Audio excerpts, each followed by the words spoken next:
I welcome you into this quiet hour. I come in a low voice. I come with a calm heart. The room is soft. The lights are dim. The world outside is hushed. Tonight is gentle on purpose. I invite you to a slow breath. I invite you to a simple rest. Find a place that feels safe. Lie down or sit in a chair that supports you. Pull a blanket around your shoulders if that helps. Turn your face toward a small light or close your eyes if that feels better. Let the body make small adjustments. Ease the jaw. Release the shoulders. Let the feet settle. Allow your hands to rest where they want to rest. There is no hurry here. There is no schedule, but stillness. Listen to the small sounds that remain. A distant hum. The soft creak of a house settling. My voice. When it begins, will be steady and low. I will speak slowly. I will give space between sentences. There will be pauses long enough to breathe. There will be room to let each phrase land. This time is for unwinding. It is for easing tight thoughts. It is for taking one gentle step away from worry and into presence. If your heart carries weight, you are not alone. Many of us come with heavy hands tonight. Some of us come with restless minds. Some carry grief like a stone. Some hold worry like a restless animal. Some feel numb and uncertain. Whatever you bring, you may set down here for a while. I ask only that you let the presence of God meet you as we go. Focus on a single thought. You do not have to carry this all by yourself tonight. I will read from the Bible in a slow, calm way. I choose passages that soothe and steady. I choose words that speak of nearness, mercy, and rest. I do not aim to argue or to teach finely detailed theology.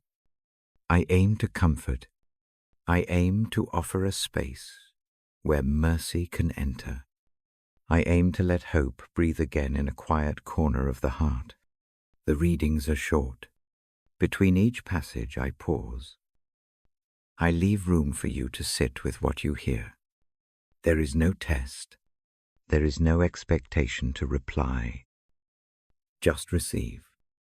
As I read, imagine a calming light that is neither too bright nor too dim.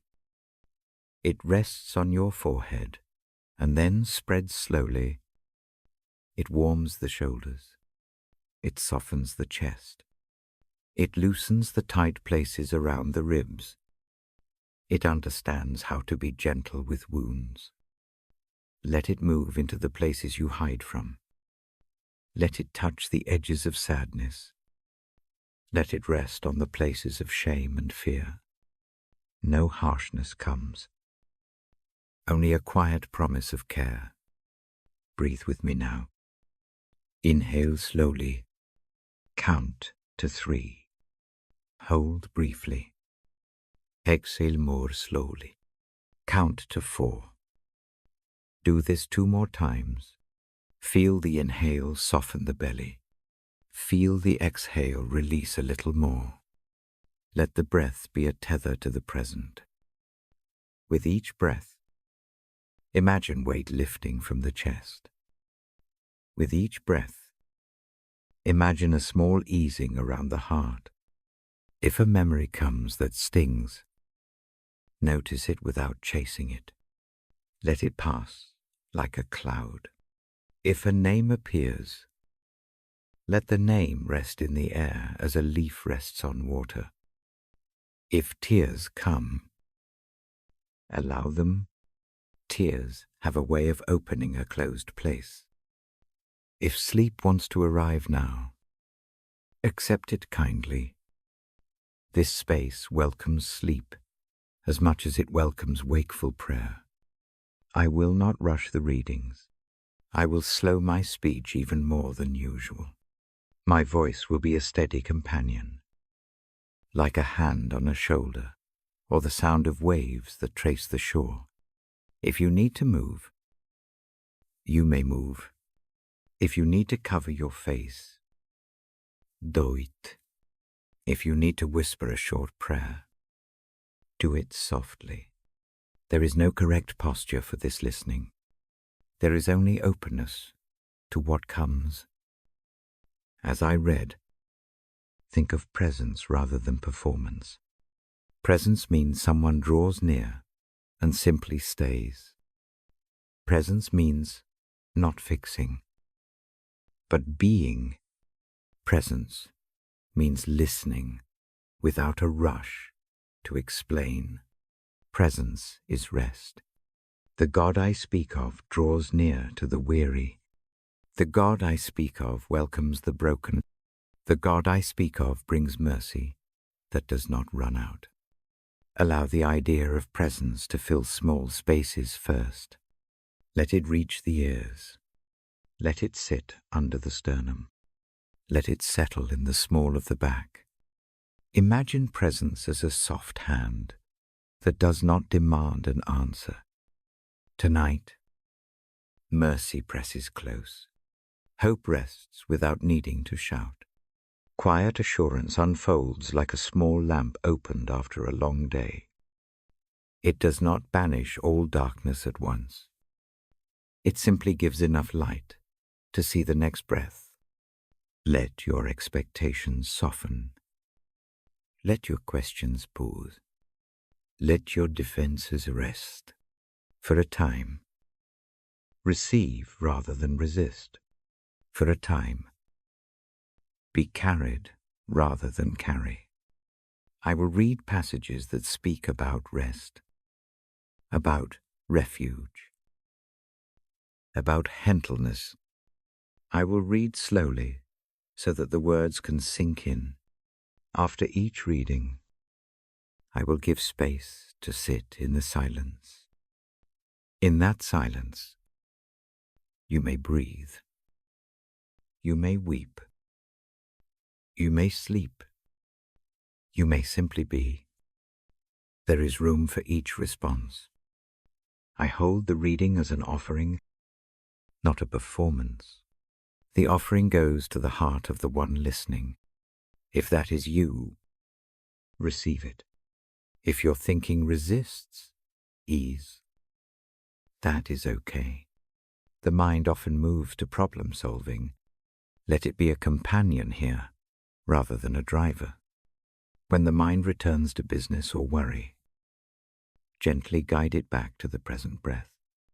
Use the breath as your anchor. Use a short phrase, perhaps a single word. To come back. A single soft word is enough. No need for long sentences. No need for clever answers. Mercy often arrives in small, simple words. I do not promise that all wounds will close tonight. I do not promise that every question will have an answer.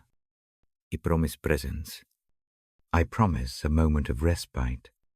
I promise a slowing down that can be held and returned to. I promise that these minutes will be safe for you to drop into and to rest in. I promise to read the scriptures with care and tenderness. I promise to leave space for quiet between my words. If you find your mind drifting to tomorrow's tasks, let the tasks drift. Put them on a mental shelf. Tell them you will return later. For now, give permission to the heart to breathe without planning. If fear presses at the edges, notice it, name it softly in your mind, and then set it down. Trust the rhythm of this hour to cradle the worry. Trust that voice inside that says it is okay to rest, even if only for a short while. We are not alone in this listening. Others lie or sit in other rooms, perhaps in other time zones. We are joined by a long line of people who have come to a quiet voice in the night and felt the calm of something larger than themselves. Imagine those unseen people as a circle of gentle light. Their calm adds to the room. Their breaths join yours. You are part of a quiet chorus. That image can hold you when you feel separate. Now is a good moment to settle fully. Smooth the blanket. Adjust the pillow. Check that the room is safe and warm. Turn off any bright screens. Let the quiet grow. Take a final deep breath. Let the chest soften. Let the shoulders release. Keep the eyes closed or half closed. Prepare to receive words that speak of refuge.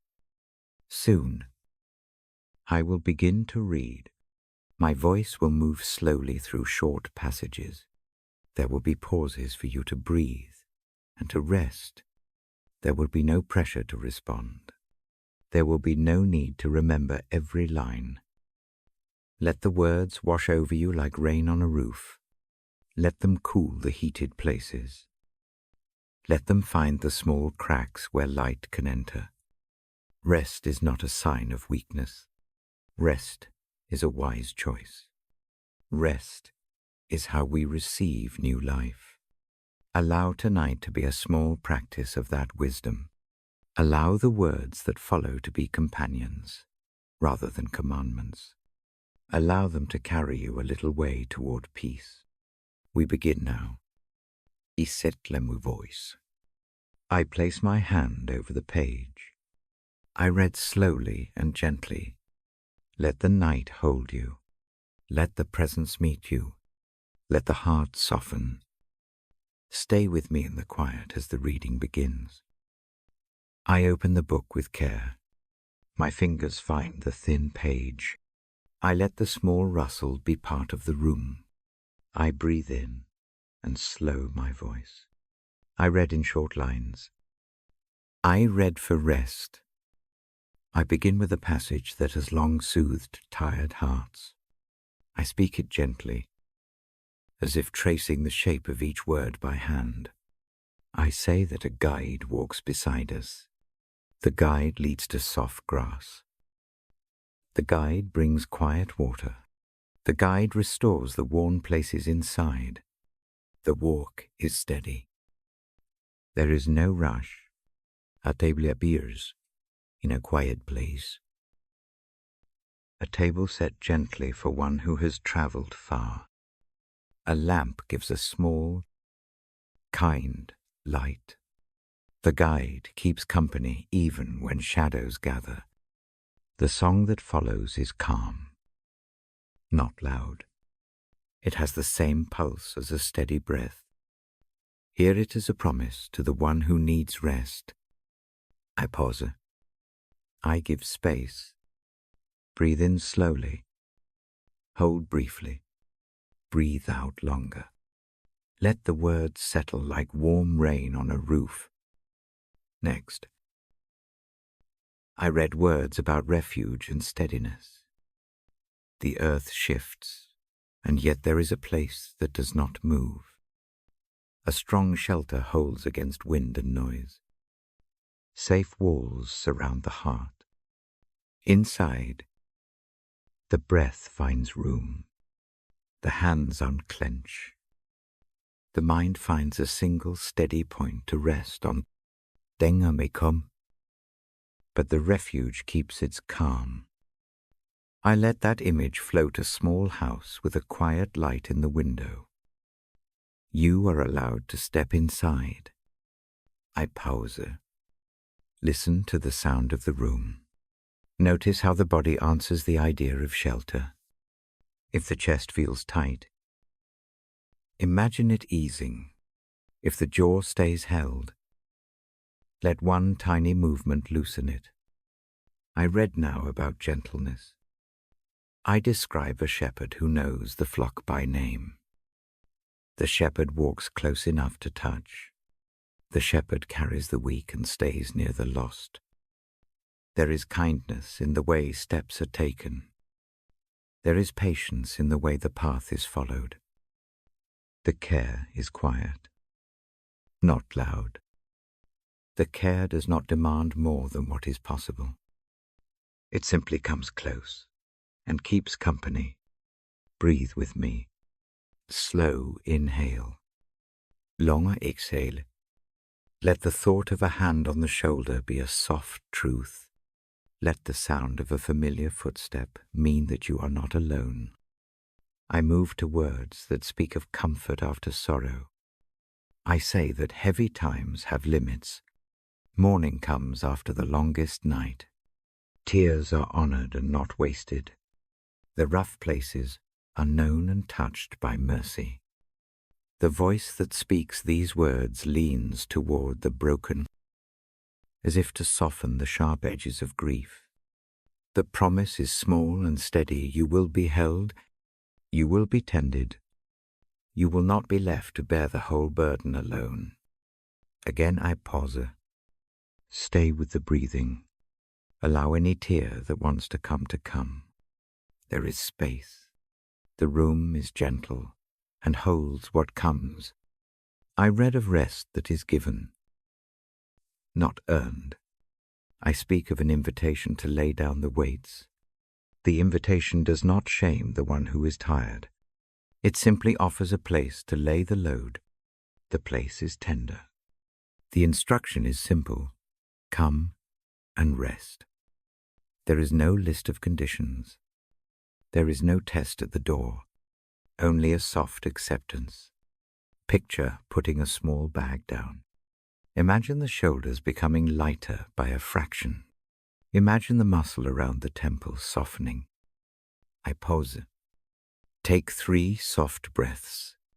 Each breath invites a little more ease. I read about a steady presence that calms anxious thought. I describe a peace that is like a slow river. The river moves, and yet it does not hurry.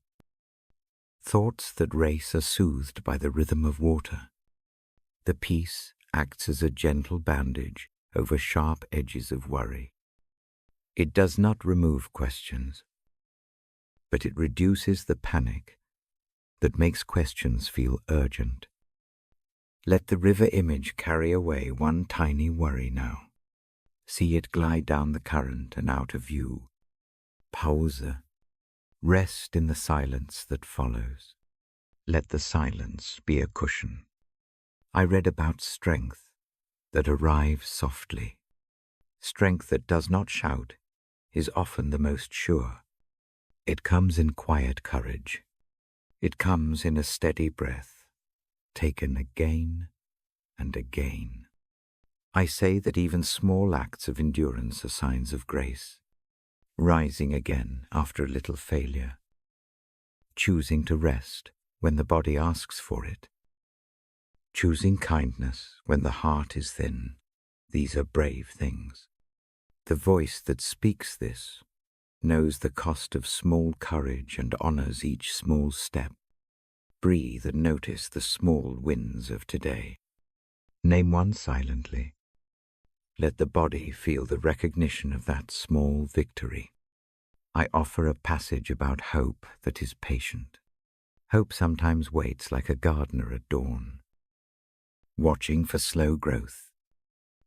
It does not demand results at once. It tends the soil and waters the seed quietly. The waiting is not empty. It is careful and kind. The promise is not that all will change immediately, but that growth continues in unseen ways. Trust the slow movement of roots. Trust the gentle tilting toward light. Pause. Feel patience move through the shoulders. Let the hands unclench a little. I read an encouragement to speak softly to the heart. The language I use is simple. The words are short. They are a balm more than a lecture. They remind the listener that mercy is not a limited resource. It is like air, always present in a room when one slows enough to notice. Take a breath and let mercy be part of that air. Pause. In the quiet, offer one small blessing to yourself. Say it under your breath. It can be a single word: rest. Breathe. Be. I share a thought about companionship. The world can feel very large and lonely. Yet there are quiet companions tonight. Some are near, in other rooms. Some are far, in other cities. Some belong to another time. Those who found solace in a soft voice before sleep. Imagine them as a ring of small lamps around a large field. Each lamp is steady. Together they make a soft glow. You are part of that ring.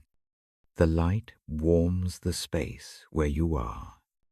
Pause and notice the sense of belonging. Let that belonging rest near the sternum. I read once more about trust. Not a sudden trust that erases doubt, but a trust that holds through the night.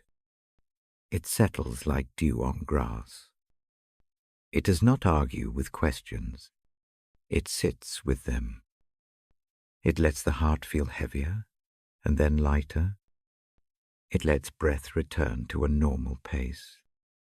Trust can be like a small knot tied at the waist of a ship, keeping it steady in a slow wind. Breathe in, breathe out. Feel steadiness as a small anchor. As I close this part of the reading, I slow even more. The final words I offer are quiet and intentional. I remind the listener that these minutes are a shelter. They can return here again and again. This place is not one moment only. It becomes a habit of rest. If sleep comes, let it come. If peace deepens, rest in it. If questions linger, hold them gently and return later with fresh breath. I leave a brief silence after the last lines. In that silence, allow the breath to find its own rhythm. Allow the heartbeat to soften. Allow the presence to be simply present. Before I go, I invite you to come back to this quiet voice when you need it. There is a small request, offered softly if this hour helps. Consider sharing it with someone who needs a gentle space tonight. Tell a friend about the slow reading. Invite someone to listen.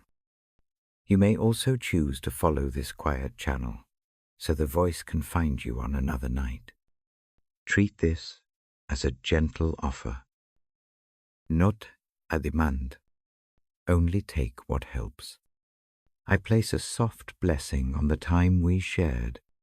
May mercy find the tired places. May hope return in small steps. May rest come when it is ready. I will keep a watchful, gentle voice here for you. For now, let the room hold you. Let sleep find you if it will. Let the heart soften. Stay with the quiet a little longer. And when you are ready, let the night do its work. I draw the curtains slowly. The glass cools under my fingertips. Outside, the sky holds a soft bruise of evening. The last strip of light slides away. Street lamps hum awake in the distance. The room breathes a quieter air. The sound of the house shifts into lower gears. Floors settle. Walls seem to soften.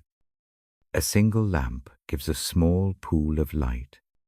It is warm, not sharp. The edge of the light fades into gentle shadow. The lamp sits like a lantern at the center of a small island. Objects near it hold soft edges. A book rests on the table. A cup leaves a faint ring on the saucer. A blanket folds itself at the arm of the chair. These small things exist without demand. They are patient. The scent of the room is calm. A faint trace of tea. A faint echo of laundry left to dry. Nothing clings too loudly. Nothing presses for attention. The air moves in a slow, easy rhythm. Each breath that passes through the room feels like a quiet conversation. The quiet is not empty.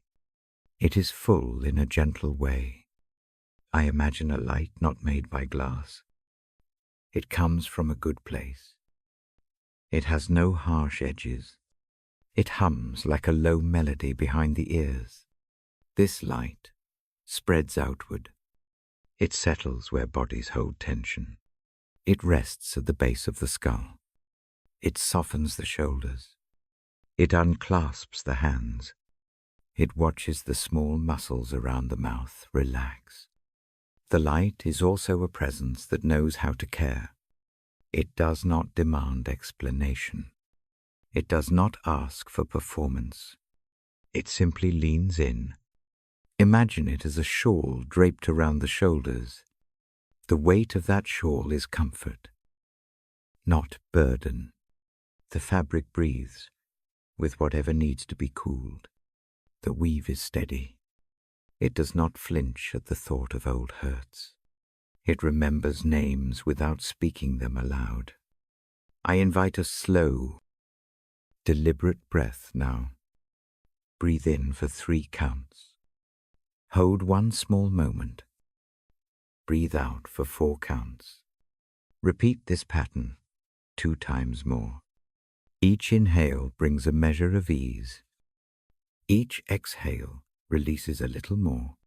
The rhythm becomes a small drum in the chest. It marks time differently than worry does. It asks only for presence. As the breath settles, picture a small table before you. On this table, place 1 burden at a time. It may be a worry, a regret, a fear, a heaviness in the limbs. Make the shape of it in your mind. It can be a smooth stone, a folded letter, a faded coat. Put it down gently.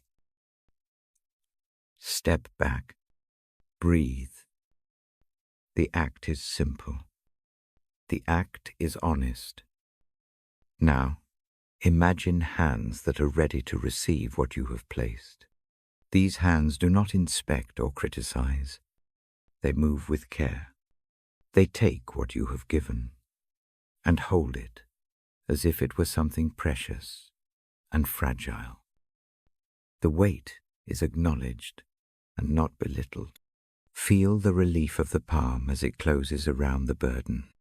Feel the quiet lift as the load moves from your arms into another set of hands. Surrender does not mean forgetting. It means moving the weight to a place where it can be tended. This place is steady. It keeps vigil. It does not tire of watching over what you cannot yet mend. Trust that the hands you imagine know the shape of mercy. Trust that they do not run out of patience. If it helps, breathe again. Long in for 3. Slow out for 5. With each exhale, see the pile on the table become lighter. See the colors of your burdens fade into neutral tones. Observe how the shoulders drop a fraction. Notice the looseness that arrives at the jaw. The body learns to respond when a burden is shared. Hear the ambient sounds of the evening as companions. The distant clock keeps a calm pace. The faint rustle of leaves outside the window answers the breath. A soft creak in the floor becomes a steady note of presence. These sounds are small witnesses to this quiet exchange. They do not hurry the process. They simply mark time. If a memory surfaces while you place a burden, do not push it away.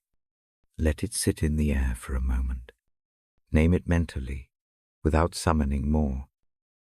A single word can be enough. Say it silently, and then imagine handing it over. The memory becomes lighter when it has been seen, and then tended. Tears may come. If they do, let them come. They wash thin places and make room. Sometimes surrender begins as a small decision, a single tilt of will toward rest. Decide, for the length of this hour, to let one small thing go. It need not be the largest worry. It may be a small, nagging fear of what has not yet happened. Allow that one thing to be moved off the shoulders. Notice what changes in the chest. There is a light in the room that knows how to keep company with sorrow. It does not chase joy away. It holds both sadness and ease without collapsing. Imagine that light spreading into the darker corners of the mind. It does not force brightness where darkness needs to grieve. It simply provides a presence that is reliable and calm. This is a place where mercy can rest beside loss. Now, think of a favorite verse or a short line you have heard before that steadied you. Keep it small. Carry it like a pebble in the palm. Let it sit there while breath finds its rhythm again. The verse need not be recited. It can be a soft echo in the mind. Allow the echo to act as a tether when thought begins to drift toward worry. When doubts arise about whether surrender is permitted, remember that kindness often arrives in quiet form. It comes without conditions. It does not audition for worthiness. It opens its hands to anyone tired enough to notice.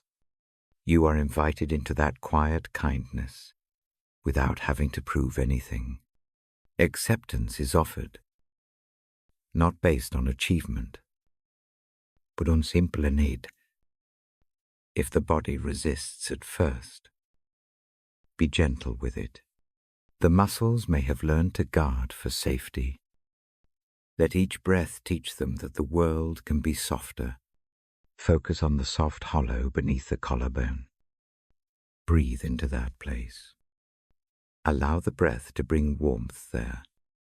When warmth moves in, the defenses relax. Imagine a small bell ringing at the edge of awareness. It rings once each time. A burden is set down. The sound is clean and unobtrusive. It marks a moment of release. Listen for the bell now. Faint and sure. Let the sound anchor the promise that not everything must be borne alone. The evening encourages slow motion. The sky outside leans into deeper blue. The lamp keeps its steady glow. The book on the table waits without urgency. Inside, the heart is making slight adjustments. The nervous system answers small invitations. It does not need dramatic shifts to change course. Tiny, repeated breaths create a new pattern. If sleep wishes to come now, receive it without guilt. Sleep is not failure. Sleep is an act of trust. It allows restoration to begin where willpower cannot reach. Let the eyelids close when they want to. If wakefulness remains, stay with the quiet and continue to breathe. The same hands that receive burdens can also bring comfort while awake. Before I read the next passage, hold this moment as a small covenant. Decide to return to this table of surrender. whenever the load becomes too heavy. The practice is simple and humble. It is an act of faith that refuses the myth of solitary strength. It chooses rest instead. I will continue to read now. My voice will remain low and steady. The next lines I choose will be gentle and short. They will speak of near things. They will not demand answers. They will offer a quiet refuge. If sleep finds you, the reading will keep its slow pace, so the last thing you hear is calmness. If rest pauses, the words will still be there, steady and patient. Breathe once more. In for 3, hold for 4. Hand over one small burden in your mind. Sit with the light for a moment longer. Allow evening to fold you gently into its arms. When you are ready, listen for the next soft voice to begin. The room holds you. The light keeps watch. The hands of mercy cradle what you can no longer carry. I settle closer to the lamp. My voice lowers another degree. The room listens with me. I reach for the quiet place in the page and let a single verse shape the next breath. I say it simply. The Lord is near to the broken-hearted. The Lord saves those who are crushed in spirit. I speak the lines slowly. Each word lands like a soft footstep. I let a pause follow so the sound can rest. The words are not a lecture. They are a small invitation. They name a nearness that does not require performance. They name a rescue that does not demand proof. I hold the verse lightly, like a pebble cupped in 2 hands, so it can be turned and examined by feeling rather than by argument. Broken-hearted is not a neat word. It comes in many shapes. It includes the raw ache after a fresh loss. It includes the dull, persistent hurt that wakes in the night. It includes the loneliness that sits at the edge of a crowded room. It also includes the small shame that keeps one from asking for help. When the heart feels cracked or ragged, the verse leans close and says, I am near. Crushed in spirit sounds heavy. It names a pressure that makes breath shallow. It names a flattening that steals color from life. It can be a weight from grief. It can be the slow erosion of hope. The promise is not that the weight vanishes at once. The promise is that a presence meets it. A saving nearness arrives with hands that know how to lift gently. I ask you to picture a small harbor. The sea may be rough. Waves toss and push. A low wall keeps a calm water near the shore. Boats are not required to sail out into the storm to find safety. They simply turn inward. The harbor does not force the water to be still. It merely gives a space where rest is possible. The verse holds that harbor for the heart. Now breathe with me in a slow, steady way. In for 3. Hold a tiny moment. Hold for 4. Each breath is a small acceptance. Each breath acknowledges that you exist in this moment and that you do not carry everything alone. Use your imagination like a gentle tool. Imagine a hand that knows the geography of wounds. It does not probe sharply.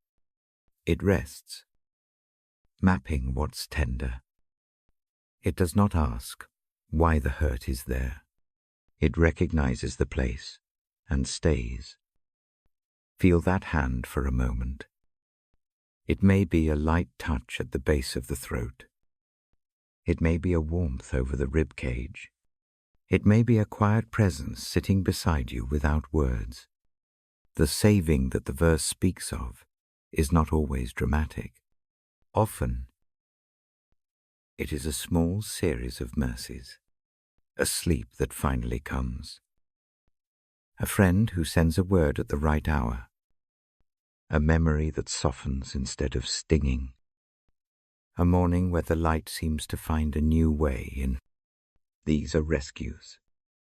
They are the work of a presence that moves toward the broken and does not hurry its care. I invite you to name one small hurt in your mind. Keep it simple. It need not be the largest pain you carry. Take a small, honest moment with it. Imagine placing that hurt upon the palm of the hand you pictured a moment ago. See the hand close around it without judging. Feel the slight easing that comes when the weight shifts. This is not magic. It is a small practice that remembers you are seen. Sometimes being near simply means listening. The presence I describe listens without interrupting. It does not fix things by talking louder. It hears the silence under the words. It receives the sighs that break sentences apart. Let that listening be for you now. If a sound escapes, let it be gentle. Allow the room to be witness to the thing you could not say earlier. Mercy in this place moves like warm light through fog. It does not clear every shape. It only makes walking possible again. Walk slowly. Trust the ground beneath each foot. If the steps feel uncertain, change pace. Small steps are still progress. Each one is seen. Each one is held. There is a difference between saving and erasing. Saving often means steadying and gathering. It means arranging help where help is needed. It means making room for healing to begin. The verse offers that kind of rescue. It holds you in a way that allows repair to unfold in its own timing. I pause and breathe. The quiet fills the corners of the room. Imagine a gentle seamstress at a low table. She takes care of frayed edges. She does not hurry stitches. She chooses the right thread. The result is not an invisible repair. The result is a mended garment that still tells a story but fits more comfortably. Let that image stand for how healing can look. If shame or unworthiness rises, do not force it away. Acknowledge its voice. Then turn your attention back to the promise of proximity. The nearness here is not conditional on performance. It is offered to the person under the burden, not to the perfected version of a person. The verse does not read a list of qualifications. It simply reaches. Tonight, if tears come, let them come. Tears are a language of the heart. They cleanse. They let loose. They move what was stuck. When tears come while the verse is near, imagine the hand I described catching them. Let the hand be steady. Let it not flinch. Let the warmth there feel like acceptance rather than correction. If anger surfaces, allow a small space for it. Anger can be truth in motion. It often speaks for the pieces that hurt the most. The nearness of which I read holds that emotion too. It does not banish it. It tends it. It keeps it from becoming a closed, corrosive thing. Let the anger be looked at and then softened by the steady presence. One small practice I offer now is a short phrase to carry in the mind when the night feels too noisy. Choose a line, no longer than 6 words. It can be an echo of the verse, "The Lord is near." Or simply, "You are seen and held." Repeat it quietly with each gentle exhale. Let the words work as a small anchor for thought. Do this for a few rounds, and then let the phrase rest. I speak of readiness, to save, not to alarm, but to comfort. Readiness means no delay in compassion. It means a willingness to step in. It means attentiveness that does not weigh the timing and the courage of the one in pain. If rescue comes slowly, trust that readiness is working in ways you cannot yet see. Community matters too. The verse's nearness includes other simple hands. A neighbor's knock, a friend's quiet message, a voice on the phone that does not rush. If you can, consider telling one small truth to someone you trust. The truth need not be polished. It can be a single sentence. I am tired tonight. Let that sentence be a small bridge. If saying words feels impossible, write one line on a scrap of paper and fold it twice. Keep it where you can reach. The act of shaping a thought into a line is a way of moving it. It asks less of the body than a conversation, but still invites company. The presence I describe does not abandon the slow, ordinary moments. It comes into kitchens and into hospital rooms. It moves through bed sheets and into porches at dawn. It sits with hands waiting for a call. It is practical and tender at once. Let your imagination locate the presence in the small place where you live tonight. I draw this time toward a quiet close. I leave the verse like a lantern at the bedside. The light is small, but reliable. You can return to it when the night presses harder. Take one more long, soft breath with me. In for 3. Hold. Out for 5. When you are ready, let the eyelids fall. Let the room fold into sleep if it wants to. If wakefulness remains, stay with the promise that the Lord is near to the broken-hearted and saves the crushed in spirit. Carry that nearness as a small, steady presence. It will keep watch while sleep or rest does the work you cannot do by force. I will be here in the next part with another short passage and a slow reading. For now, rest into the closeness that has been named. Let the hand of mercy hold the thing you handed over. Let the harbor keep you safe for a while. Let the night be gentle. I settle my voice into a hush. The lamp is low. My hand rests on the page. I read slowly. I shape each short line so it can be heard like a small gift.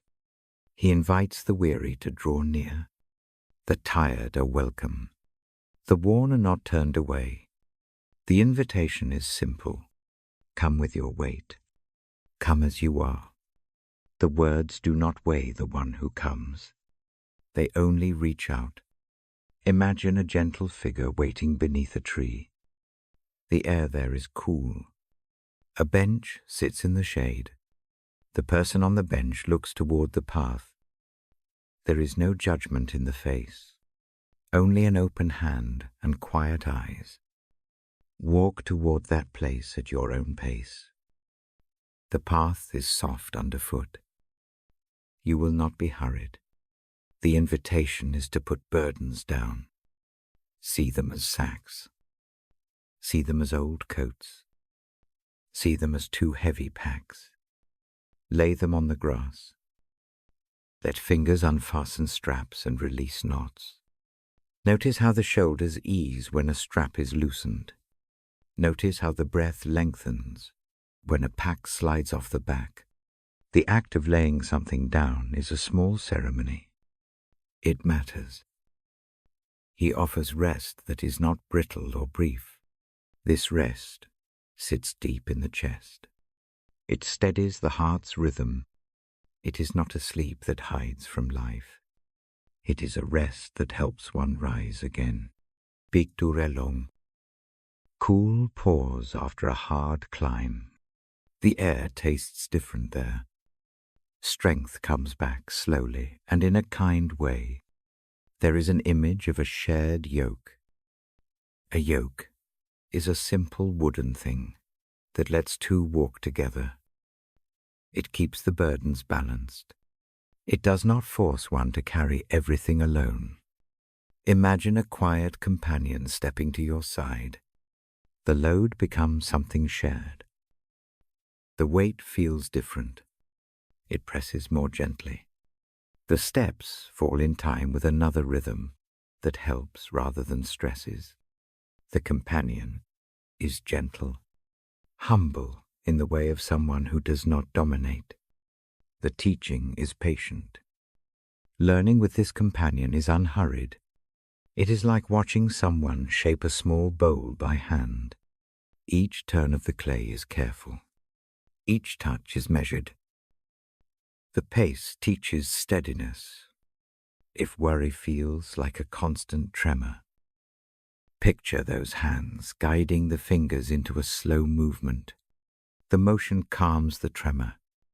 The mind meets a pattern that does not spike into panic. The rhythm of shared steps quiets quick thoughts. Calm arrives as a steady, small tide. Surrender here is not defeat. It is a wise choice. It is a simple setting down so that care can begin. Think of surrender as giving a letter to a trusted friend to keep. The friend will not lose the letter. The friend holds it so you can look away for a while. The relief that comes is quiet. It is enough. I ask for a very small exercise now. Breathe in for 3 counts. Keep the breath. Let the ribs ease. Breathe out for 5 counts. On the out-breath, imagine placing one small burden on the ground beside you. It might be a worry about tomorrow. It might be a rehearsal of a conversation that has not happened. It might be a dull, nagging ache in the body. See the thing clearly for a moment. Then set it down. Repeat once more. In for 3. Hold the stillness. Out for 5. Place another small weight down. If it feels right, the room stays quiet. The lamp watches. No one marks your offering. The buried things become visible and then movable. Rest is offered without a report card. There are no points to earn. There is no tally kept. The invitation does not ask for a store of good deeds. It asks only for honest coming. The plainness of that request itself eases pride and shame. It lets relief enter where it is most needed. When shame or doubt rises at the thought of laying things down, name that feeling lightly. Say it in the mind without drama. A single word will do. Gently place that word on the ground.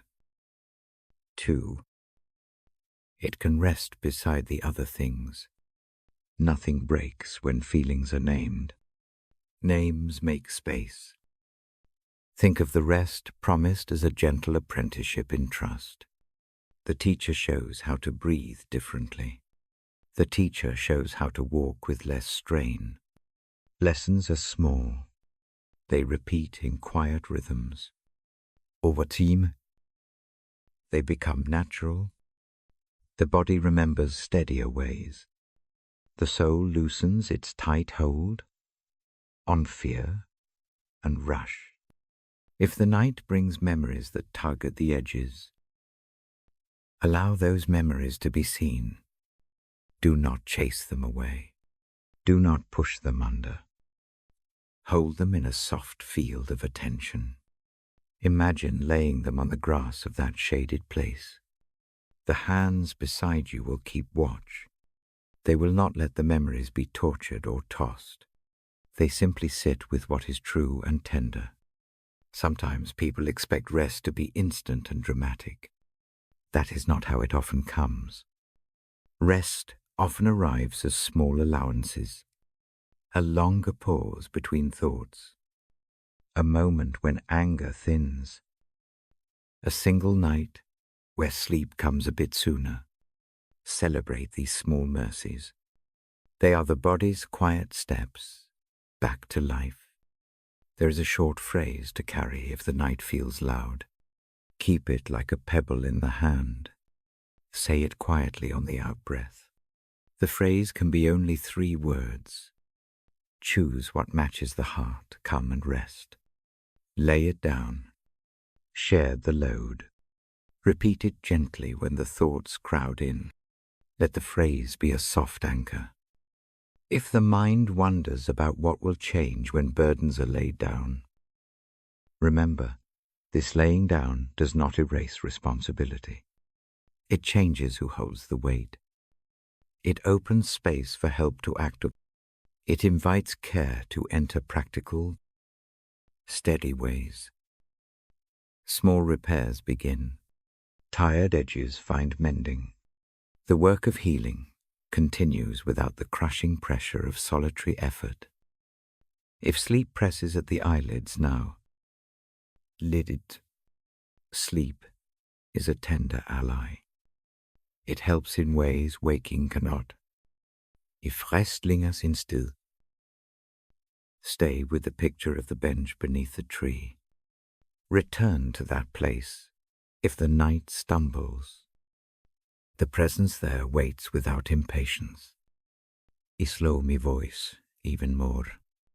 My words become a soft tread. In this slowing, notice the chest as it expands and softens. Notice the shoulders as they fall, 1/2 inch. Small changes add up over the course of a night. Tiny allowances become habits in time. There may be nights where returning to this practice feels hard. The hands of habit are strong. Begin again without scolding. The practice does not judge the gaps. It only asks for one small step come.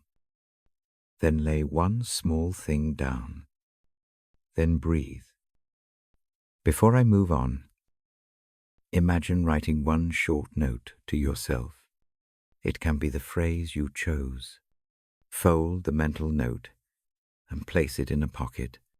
It is yours to reach for during a later hour. The note is a permission slip to rest. Keep it close. I hold a moment of quiet now. Let the breath find its pace. Let the body learn the rhythm of a shared yoke. If tears come, they are welcome. If a small smile arrives at a memory, accepted. Both are forms of release and life.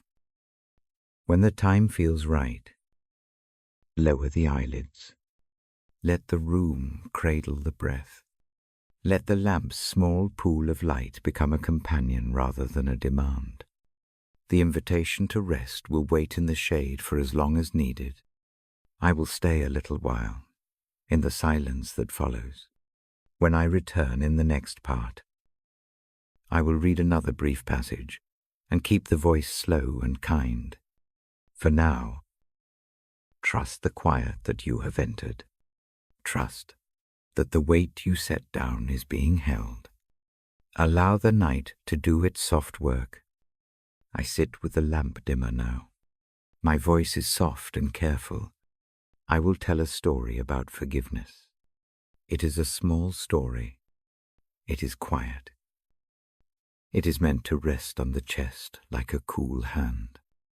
Long ago, in a place that looks ordinary, lived a woman who kept a long winter inside her. Her name is Miriam. In the story, she carries hurt like a folded coat. The coat sits at the foot of her bed. It has been there for years. She thinks of it each morning and each night. The fabric has a smell of old arguments and missed meals. It weighs her shoulders down. Miriam grew up with a father who sometimes spoke sharply.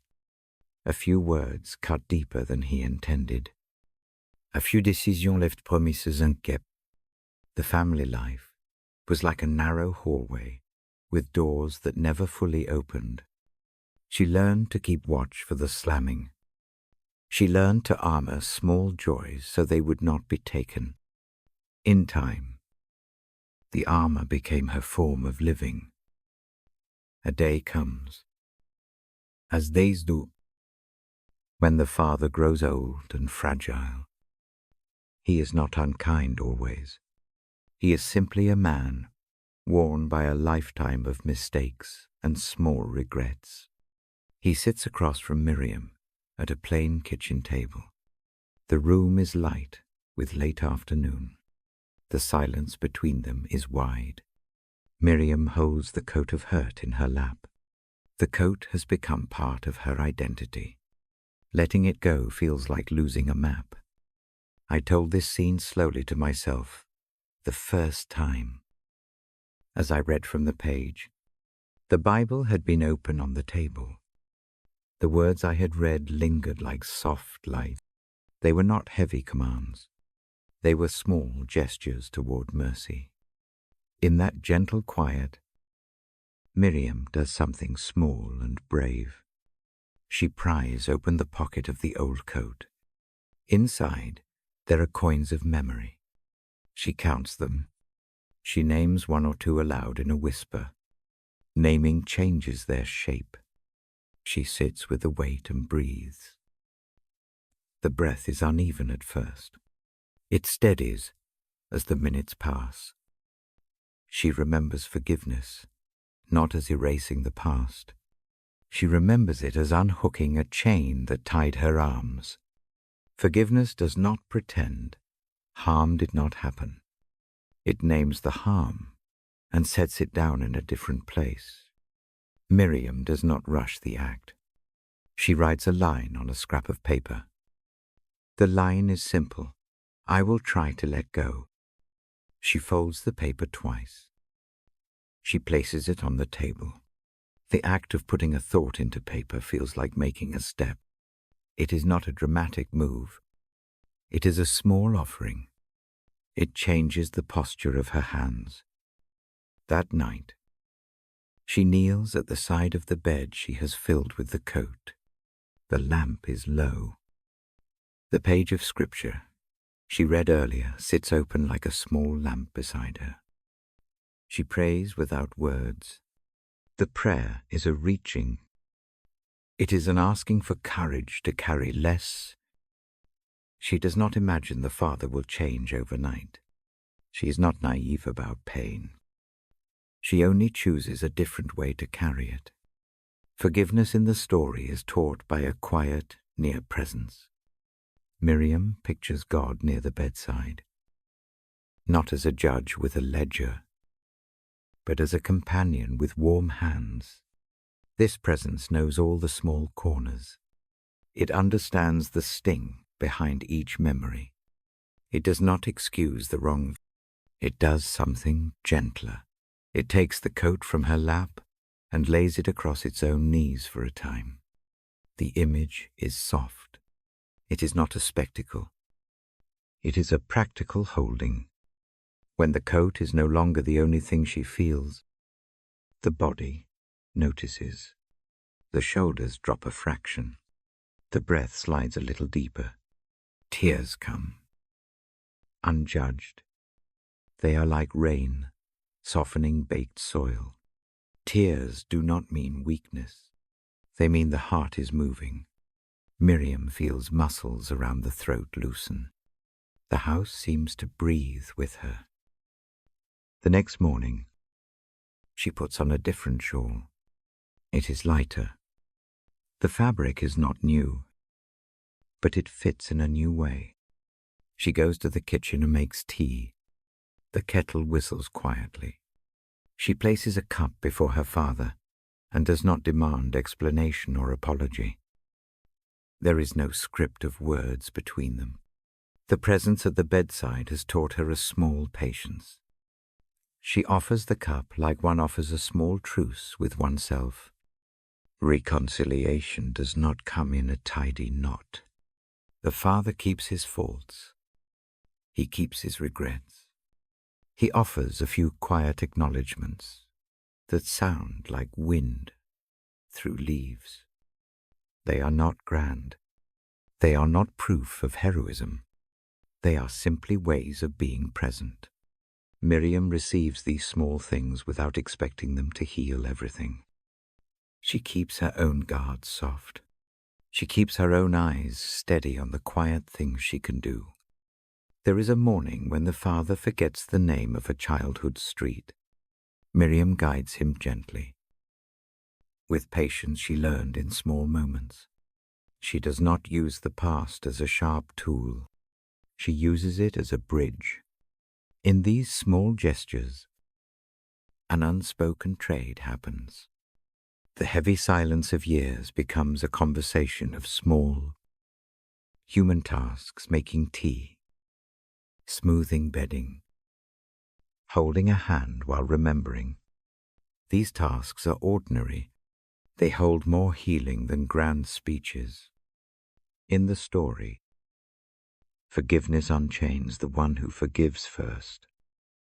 The chain is not thrown away. It is released. Miriam finds sleep easier. Her rest is not an escape. It is a repair. Dreams become less jagged. Mornings arrive with less dread. The coat of old hurts still sits in the closet. It can be worn again on days of necessary caution. But it no longer lives on her shoulders every hour. I pause in the telling and listen to the room. The breath of the person listening becomes part of the story's air. In the hush, I remind that forgiveness is not a short-order meal. It is slow bread baked in steady heat. It is not always offered to a repentant other. Sometimes it is a peace extended toward one who cannot return it. Miriam forgives without hinges on the father's response. She forgives so her heart can move. God's role in the story is simple and true. God appears as the companion at the bedside. This companion helps to hold what is unbearable. This companion does not erase the harm. It gives a safe place for the memory to sit. It gives courage for small steps. The presence teaches patience, not by forcing understanding, but by abiding in the quiet alongside the hurt. Later, Miriam meets a neighbor on the path. The neighbor notices a gentleness that did not live there before. This gentleness is small and luminous. It is not victory over the past. It is a lived loosening of the grips that kept the heart taut. The neighbor does not need to know the shape of her grief to see its easing. Small changes touch the world gently. There is a moment in the story when Miriam stands by the open window and lays the scrap of paper into the palm of the wind. She does not throw the paper away in anger. She sets it down tenderly. The wind folds it once and takes it. Symbols matter less than movement. The movement is the letting go. It is an act of releasing the weight back into the world, where it can be met by truth, not by fury. If you hold a photograph of someone who wounded you, the story offers a practice. Lay the photograph on a small table. Place a hand over it for one breath. Then breathe and imagine a gentle presence taking the weight you feel from around that picture. Let the idea sit like a warm shawl. This is not a magic cure. It is a simple rehearsal for being brave enough to carry less. The final image of the tale is not a tidy ending. It is a house at dusk. The lamp glows inside. Miriam tucks the coat into a closet and closes the door with a slow, kind motion. The house does not become perfect. It remains ordinary. The sound of the kettle still whistles. Neighbors still speak in thin, human ways. But the heart in the house carries a new ease. The hinge of that closet moves with less creak. I close the story with a small blessing. May whoever listens find a gentle way to set down what presses. May a quiet presence sit with the weight until the hands that needed it can rest. Forgiveness. In this simple telling, unchains the giver more than it absolves the one who hurt. It is a tender choice that opens space for sleep and for morning light. Take 3 slow breaths with me now. In for 3. Hold a small moment. Out for 5. If a name arises, place it gently on the table in your mind. Let the presence I have spoken of hold it for a while. The night keeps its calm. The room watches. Rest into the quiet that follows this small story. I will stay with you in the hush a little longer, and then we will read another short passage together. I lower my voice a little more. The lamp gives a steady pool of light. The room inhales and holds. I name a short line from the book I read tonight. It asks us to be kind and tender-hearted. It asks us to forgive others as God forgave us. I say it slowly and let it rest in the air between breaths. Kind and tender-hearted are not grand words. They live in small motions. A soft answer where anger might rise. A hand offered across a table, listening without planning the reply. These are tiny practices. They teach the muscles of the heart to relax. They teach the eyes to look without sharpening into judgment. Forgiveness is not always loud. It often moves in quiet increments. Imagine a small stone in a shoe. Each step makes a minute complaint. After a while, the foot learns to limp around the pain. Forgiving is removing the stone. The act is simple, not dramatic. The relief that comes is immediate and small. The walk becomes easier. The pace returns to a calm rhythm. I tell this because grace often arrives in ordinary places. Grace is not only for extraordinary moments. It comes like warm water poured over a tired hand. It soaks in slowly. It loosens tight palms.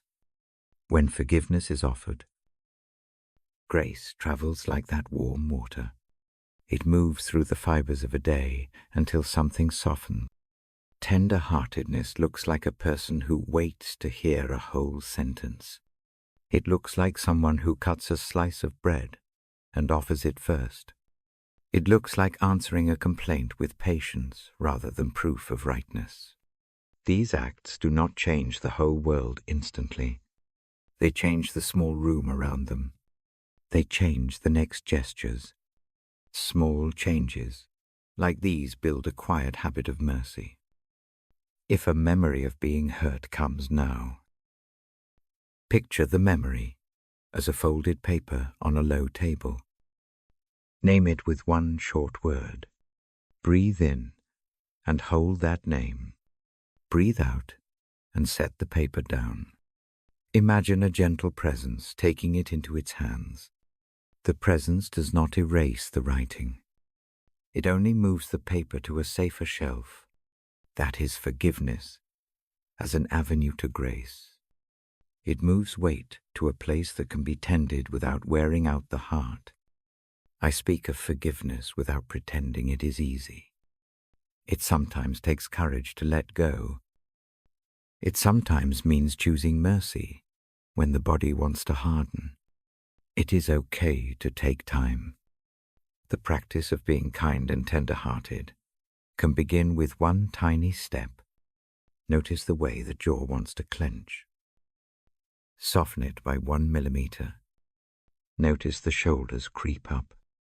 Let them drop by 1/2 inch. Small physical changes support the choice to forgive. There is also a gentle truth to keep forgiving is not the same thing as inviting harm. It is possible to forgive and also to set boundaries. Forgiveness can coexist with prudence. A person may forgive a wrong and still choose distance. The act of forgiveness releases the inner bitterness without negating wise care. That release becomes an avenue for healing instead of a doorway to recklessness. I offer a short breathing exercise to hold this moment. Inhale for 3. Picture the pain you carry. Hold briefly. Exhale for 5. As the breath goes out, imagine placing the pain on a small tray. Repeat twice more. Each repeat loosens a knot. Each outbreath moves weight to the tray where it can be seen and tended without making you carry it always. Forgive first for your own sake, not for the approval of others. Forgiveness lifts a burden from the bearer most of all. When a hand unclenches, blood flows again to places that have been cramped. Sleep deepens. Anger thins into a memory. That gentle unwinding is a gift to the self. It is also a way to embody the mercy that steadies others around you. When I read Ephesians in the quiet, the words feel like a lamp set on a low table. They do not glare. They simply provide enough light to see small steps. I remind myself of those small steps when the night grows loud. I say a single short phrase to steady the mind. It might be kind. Let it be. I repeat it softly on an exhale. The phrase becomes an anchor. It is not a slogan. It is a tiny rope to steady a thought. Forgiveness also includes forgiving the self. Sometimes the harshest voice lives within. It lists mistakes in a way that keeps the heart forever crouched. Treat the inner critic with the same kindness you would offer a tired friend. Speak one small grace to that inner voice. Write a brief note and fold it twice. Keep it by the bed. The physical act helps the mind practice a different story. I show another image now. See 2 people on a path. One carries a bundle full of memories. The other carries a small basket of bread. They walk beside each other. Neither hurries. The one with the memory learns to hand over a loaf, to share the step. The other receives the burden without pretending it is small. This is tender-heartedness, in motion presence, that does not trivialize pain and mercy, that does not demand performance. Kindness often begins with the eyes. A calm gaze softens the body in ways words cannot. When someone stands before you with shame or anger, steady the eyes. Let the face be kind. Let the mouth remain soft. The small gestures of posture teach a different language. Bodies learn to trust gentle movements long before the mind believes a change has happened. If anger flares in the night, duas mãos pause. Take one extra slow breath. Count 1, 2, 3. Let the hand close softly and open again. The pause interrupts the automatic. It gives room for a tender option. In that room, choose a gentle response. The choice builds a new pattern. That pattern becomes the pathway where grace can move. Remember, too, that mercy is persistent. It does not run out like a small candle. It is like the air in the room when breathing slows down enough to notice it. Mercy keeps coming if the heart leans toward it. Even after many tries, a tender move toward forgiveness can begin again. This is not shameful. It is faithful practice. Each attempt is a small step toward wider peace. If a face from the past appears heavy in the mind, imagine washing that image with warm water. Do not scrub until it fades away.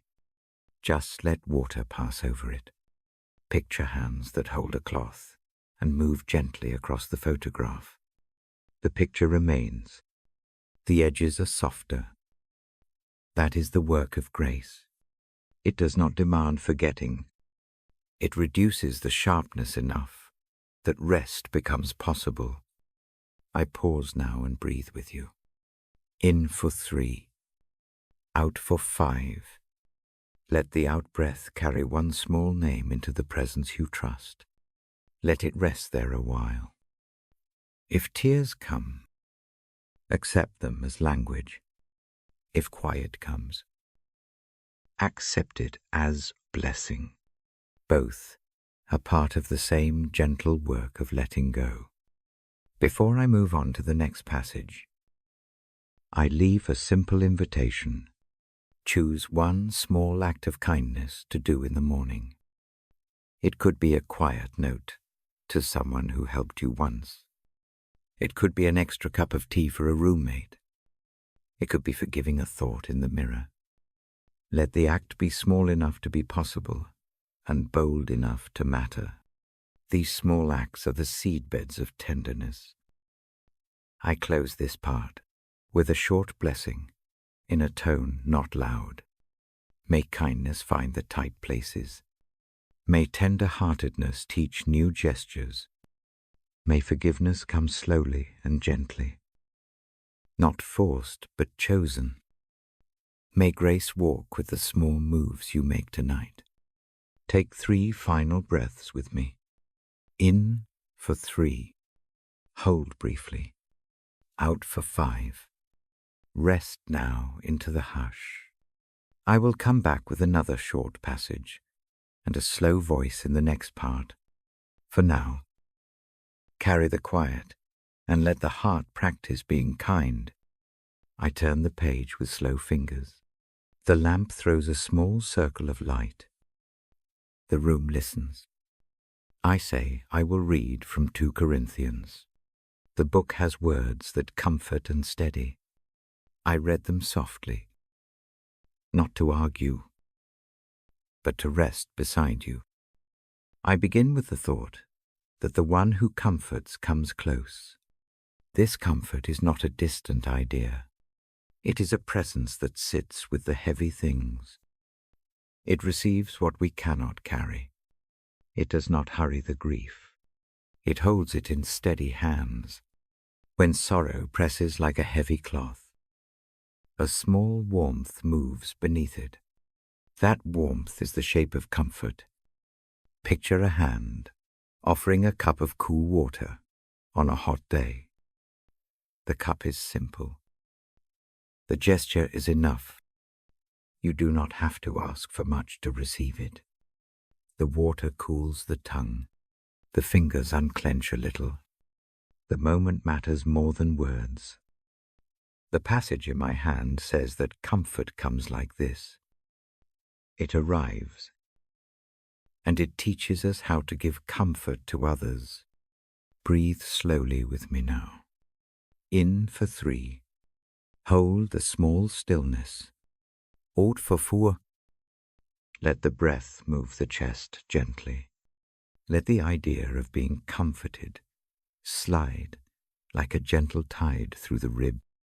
The words tell us that comfort is shared. When hurt is tended, we are able afterward to tend another. Imagine a chain of people passing bowls of soup, one cup filled, hand to hand. Each receives and then offers. In the passing, loneliness thins. The real work of mercy is often this small exchange. It is not spectacular. It is quiet and faithful. I press this thought against the soft places of the night. If you have been comforted before, remember one simple moment, the shape of a voice, a hand on the back, a quiet presence at a window. Let that memory be like a lamp. If comfort has been absent for a long time, let the idea of it be an invitation rather than a demand. The book suggests that the comfort we receive is meant to ripple outward. Even a single gentle act tomorrow can be a beginning. I pause. The room settles. Hear the small sounds. Let them be steady companions. Breathe in, breathe out. I turn another page and find a passage about the inside and the outside. The body ages. Things change. The face shows lines. Circumstances press. Yet inside, a different work is happening. It is slow and quiet. It renews the inner life day by day. The outward form may feel spent. The inner self can be refreshed in small measures. Think of a tree in winter. The branches look bare. The trunk seems tired. Beneath the bark, sob still moves. It stores strength for the season to come. The book says, our outer weakness does not define the inner renewing that keeps happening.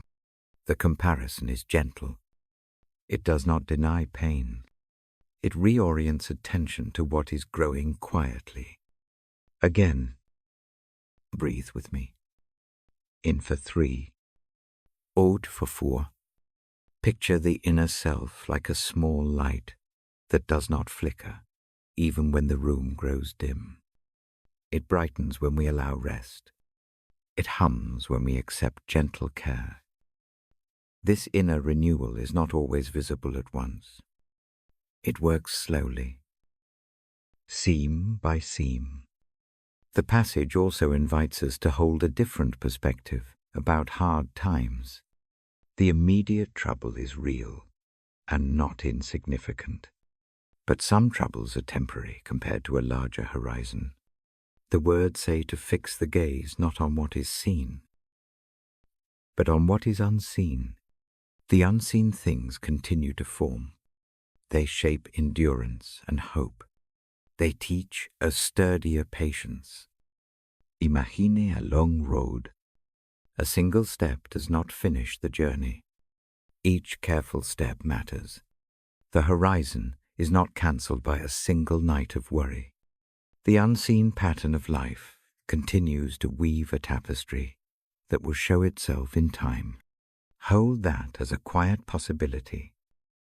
Do not force the pattern to reveal itself now. Let it grow. Now I read a short line about strength in weakness. The words come like a balm. They say that when the body is weak, something else can make up the difference. Strength arrives in small, tender ways. It is not always loud.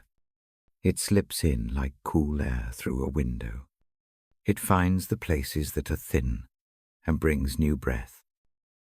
If you feel fragile tonight, do not hide that feeling. It is a place where grace can meet you. Imagine a light hand taking the tightness from the jaw. Imagine a soft voice, not commanding, offering permission to be tired. Strength can be a quiet renewal that grows out of honest weakness. Let the acceptance of your thinness be itself a step toward being upheld. Breathe once more. In for 3, out for 5. Let the exhale carry away a small pressure. Name nothing, if you prefer. Let only the breath do the work for a moment. The book asks that we be comforted so we can comfort. That circle matters. Imagine tomorrow morning handing a cup of tea to someone who needs it. Imagine listening without interrupting.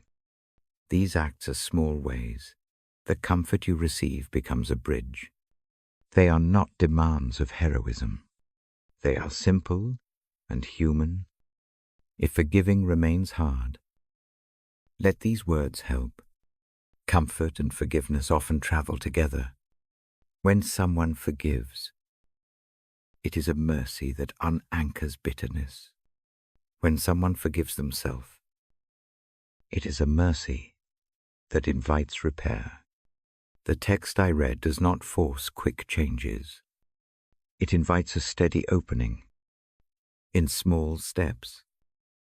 The capacity to forgive grows. I offer a tiny practice now. Think of one small thing that weighs tonight. It may be a word you cannot take back. It may be a fear for tomorrow. It may be a tiredness in the limbs. Hold it for one inhale. Let the thought be simple and true. On the exhale, imagine placing that weight into a warm hand that you trust. Picture the hand keeping it tenderly. Repeat twice. The motion trains the heart to hand over burdens in increments. Not all at once. If tears come as you do this, let them. Tears are a kind language. They speak the truths that the mouth avoids. They do not spoil the night. They refresh the small places where courage grows. The reading also reminds me that comfort can come through ordinary things. A gyetun, a neighbor's light in a window, a short message from a friend. Do not dismiss these as small. Small things steady, the body the way short. Rest steadies a weary runner. If you are able, do one small kind thing tomorrow. It will not fix everything, but it will extend the chain of comfort. I pause again and sit with the silence. The lamp hums softly. The house breathes. Keep breathing with me. In for 3, out for 5. Before I close this part, I lead a gentle prayer. I invite you to breathe into each line. There is no need for long words. Keep a quiet heart. Thank you for the comfort that comes in small ways. Help me to accept mercy when it arrives. Guide me to let go of the heavy things I cannot carry tonight.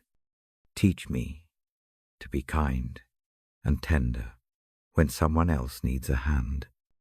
Give the courage to forgive where it is needed, and the patience to forgive myself. Let your presence be steady in the dark. May your grace meet weakness and turn it into a place of new strength. Amen. I let a long silence follow the prayer. Hold the quiet. Let the breath find a calmer rhythm. If sleep wants to come, receive it with a soft permission. If wakefulness remains, stay with the presence that reached toward you in these words. When I return, I will read another soft passage. The voice will stay low and steady. For now, rest into the comfort that is near. Let it teach you how to offer comfort in the morning. Let your shoulders soften. Let your heart keep a small light. I settle into the quiet like a hand on a warm stone. The lamp gives a hush of light. My voice rests on the page. I read slowly. I read with care. Tonight, I turn to a short word that has kept me steady. It speaks of grace that comes when strength runs thin. It says that power often shows up in the very place we feel weak. I let that idea sit between the breaths. I speak it simply. God's grace is enough. My voice is low. I do not explain. I name the truth and wait. The phrase does not promise a sudden fix. It does not tidy every trouble in an instant. It offers something quieter, It offers presence that meets lack with abundance. It offers steadiness that arrives where willpower falters. Breathe with me now. In for 3. Hold a small stillness. Out for 5. Let the breath be a soft bell. Each exhale loosens a little tightness. Each inhale brings a small steadiness. I think of a vine that grows along a wall. The vine is thin in places. Some leaves are browned by frost. Still, the stem reaches for light. The broken places are not the end of the vine. New tendrils find a foothold. The growth is not heroic. It is steady and persistent. Grace is like that vine. It weaves itself into weak spots and helps life continue. Tonight, if your hands feel empty, if your voice has tired, if the day took more than you had to give, let that vine image hold you. Let the idea of grace weaving itself into thin places be enough for now. I read that strength is sometimes a quiet thing. It is a breath taken again. It is a small decision to get up and wash a cup. It is the choice to sit and listen to a friend. These are not small in the life that is lived slowly. Grace meets those small acts. Grace fills in where energy is missing. It steadies the feet for another step. If shame whispers that you should have been stronger, name that whisper. Say it in your mind as a single word. Then breathe and let that word rest on the table of your thoughts. The presence I describe does not scold. It receives. It makes room without counting failures. I tell a small memory from my own life. Once I thought I had to solve every broken thing. I carried a long list of fixes like tools in a bag. One night I woke exhausted and hollow. I could not lift the bag again. In the quiet, a simple prayer rose I cannot. But I ask. I set the bag down and felt the ground hold the weight for a moment. Grace came not as a loud answer, but as the space to breathe. My shoulders loosened a finger's breadth. That small easing spread like a cool breeze. You do not have to be very brave to begin. You can start with one small action. Place your hand on your chest. Feel the rise and fall. Tell your heart one soft sentence: I am allowed rest. No great overhaul is required. A single permission can be the beginning. Imagine a lantern in a fog. The light is not blinding. It simply makes the next step clear. You do not see the whole road. You see enough. Grace offers that lantern. It lights the immediate step. It does not require that every future worry be solved before you can breathe. When weakness arrives, it can feel shameful. The world praises strength. The slow hours prize productivity. But mercy meets tiredness where it appears. That mercy is practical. It hands you small tool. It hands you a cup of water. It reminds the mind that survival is sometimes the bravest thing. I offer a brief practice now. Notice where the body holds the most tension. Is it the jaw, the shoulders, the tight ring of breath near the collarbone?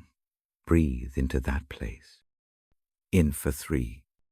Imagine the breath as a gentle tide that reaches the tight muscle and then recedes. On the out-breath, picture a small light settling there. It softens the hold. Repeat twice more. Grace often works through small channels. A friend's word, a note on the kitchen table, a song that drifts through the window. The presence I read about uses simple means. It does not always come with a trumpet. It arrives by way of ordinary things, and that ordinary entrance is a mercy. Consider the image of a potter at a wheel. Clay that has been overworked still has a center that can be molded. The potter gently reworks the clay. The hands press where the clay is thin. They do not force it. They encourage shape to form again. Your life is like that clay tonight. Grace is the potter's steady hands. Let them shape you without fear of being ruined by your weakness. If anger comes with the ache of weakness, allow the anger a small space. Anger can be truth in motion. It can signal an unmet need. Let it be noticed without being shamed. Breathe out and place that feeling into the same steady hands you imagine. The hands do not abandon the anger. They do not let it harden into bitterness. Sometimes grace asks for a very small surrender. It is not a global giving up. It is a local permission. Hands can unclench a little. A single act of acceptance can change how the night feels. If you have been carrying a particular worry, give it a name. Put the name gently into my hands as I read. Let me hold it with you now. I read again to myself the line about power made perfect in weakness. I do not rush the phrase. I let each word sink. Think of power like warmth in a winter coat. The coat is the grace. It warms places your body cannot warm alone. The presence does the warming. You do not have to manufacture heat where you cannot. If sleep is not ready, rest in the knowledge that being weak tonight is not a failure. It is a place where help can come. Imagine a small boat tied to a dock. You are not required to sail alone. You may pull the rope and let the boat rest. The harbor knows how to keep you steady. There may be times when grace operates through people. Anebos quiet help. A voice that listens without fixing. If you can, accept those hands. Let them tie the small knot at your shoe. Let them make tea. Acceptance is not weakness. It is a wise use of help. If you prefer to keep things inward, there is also a companion who needs no name. The presence sits beside the bed. It does not require a show of worth. It only asks for honest opening. You may breathe into that opening and feel a gradual easing. The action is small, but its effect spreads. I invite you to try a short phrase. Keep it one short line. Use it when the night presses heavy. Repeat it once with a gentle breath. Grace is enough. Say it inwardly. Do not demand sudden belief. Let the phrase hang like a lantern for a moment. Each time you return to it, the lantern steadies. If tears come while you sit with this, let them be. Tears are part of the language of receiving. They soften the places that have been brittle. They do not mean failure. They are a release valve for the pressure of striving. I also remind you that grace enables small acts of courage. Getting up for one more task. Knitting for 5 more minutes. Saying a short, honest word to someone. These small acts are not proof that you are cured. They are signs that the steadying work of grace is at hand. Tonight, I give you a short exercise to practice before sleep. Think of one small thing you cannot fix right now. Hold it gently in your mind. Breathe in for 3. Offer the worry on the out-breath, as if placing a pebble on a small table. Then imagine a steady, warm hand taking that pebble and setting it into a bowl of light. Do this 3 times. Each pebble is a rehearsal in trusting that not all burdens must be borne alone. I slow mi voice even more. The last lines I read are soft and close. I remind you that grace is sufficient, not because you are perfect, but because your weakness is seen and met. That meeting is the heart of mercy. Take 3 final breaths with me. In for 3. Hold. Out for 5. Let the out-breath carry a small surrender. If sleep arrives, lid it. If wakefulness stays, rest in the lantern light of grace. Keep the simple phrase, near grace is enough. Let it be your companion through the dark. I will stay here in the silence for a while. When I return, I will read another soft passage. For now, allow the idea of grace to fill the small spaces. Let your body soften. Let the heart trust the steady hands that hold what you cannot hold tonight. I take the book gently. I tell you I will read a short passage tonight. I say the name of the place in the book slowly. Philippians. I let the syllables fall like soft stones into water. I speak in the low voice I have kept for you. I do not rush the lines. I do not haul them onto a stage. I offer them like a small lantern for the next step. The passage asks for a simple practice. It asks that we stop trying to hold everything at once.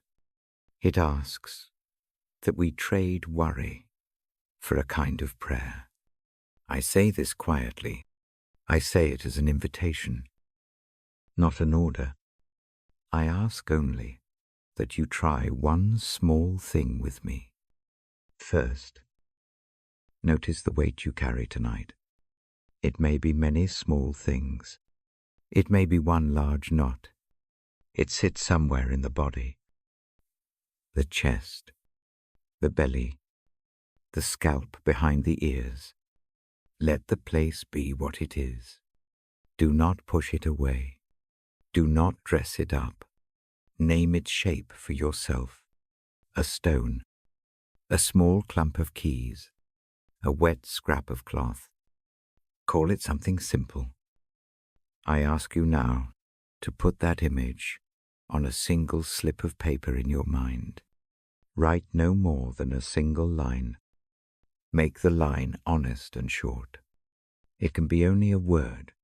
Fear, money, illness, a long day, a hard word. Fold the mental paper once. Hold it in your palm. This is not a test.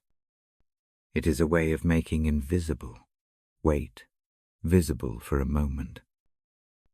Next, make a tiny space for Thanksgiving. This step is gentle. It does not need a long list. Find one small thing from today to say thank you for. A warm cup, a good word, a single breath of cool air. A gyd corner. Keep the thank you small and true. Give it a word. Place the word on a second slip of paper beside the first. Now imagine an envelope made of light. It is soft and real enough to hold paper. Slide both slips in together. Seal the envelope with one simple line. Thank you. The act is small. It ties the worry to a strand of thanks. In that small tying, something shifts. The worry does not disappear. It changes shape. It moves from being a tumbling mess in the hands to being an item someone else can carry for a while. I invite you to speak a short prayer without drama. You do not need many words. You may keep the prayer as a breath. Tell the one you trust about the worry. Then add your one small thanks. Ask for help, and then release the need to fix the answer right away. The tone is soft. The rhythm is brief. The prayer is a handing over. It is not a bargaining. Breathe with me slowly. In for 4, hold a small space. Out for 6. Let each long exhale be a tiny release. Feel the breath sweep down through the place that holds the weight. Imagine the breath carrying the envelope of paper toward the windowsill. The windowsill is safe. It faces the moon. It has room. Set the envelope there in your mind. It rests now on the ledge. A small wind lifts the corner. Nothing dramatic happens. The envelope sits. You do not have to retrieve it immediately. Trust that the act of setting it down matters. The mind can return to quieter thoughts when the hands are not clutching. The passage I read promises a guarding peace. Picture that peace as a quiet sentry. It is not stern. It does not scare. It is more like a soft curtain that falls across the mouth of a busy thought. The curtain keeps sharp edges from slicing through the night. It surrounds the heart with a calm that stays. It does not remove questions. It simply keeps them from crowding every breath. Imagine a small gate at the edge of a garden. Worries come like wind-blown leaves. The gate closes slowly. The leaves may rustle outside. Inside the garden, a few small plants are watered and tended. The gate does not ignore what is outside. It gives a boundary. The garden can breathe. The guarding peace does the same for the heart and mind. If a new worry arrives while you sit, that is fine. Let it be a visitor, not a house guest. Name it. Put it on another slip of paper. Add a small thank you. Maybe for the place where a friend once stood with you. Fold and place it beside the first envelope. The act of giving a shape to the worry helps. It keeps the mind from spinning. I tell you again, do not shame yourself for having many slips. We all make a stack sometimes. The practice is not about finishing the stack in one night. The practice is about learning to move weight to a place where it can be looked after. Think of a small post office where letters are sorted. Your concerns become letters. The office is steady. It knows how to hold things until action is possible. Now, try a short habit to return to over the next few nights. Each evening, take a single slip of worry and a single slip of thanks. Fold them and place them where you will notice them in the morning. It may be a mason jar on the kitchen counter. It may be the top drawer of a bedside table.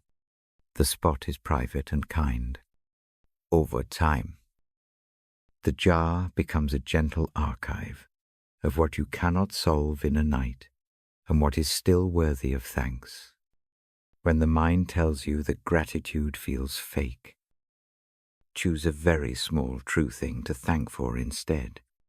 It may be only the roof over your head. It may be that your feet touched earth today. Tiny truths make real threads. They steady the practice. The promise that peace will guard your heart is more likely to arrive when thanksgiving is real, even in a small measure. If sleep does not come right away, return to a simple counting breath. In for 4, out for 6.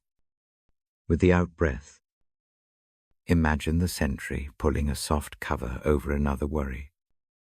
The cover is not thick. It is enough.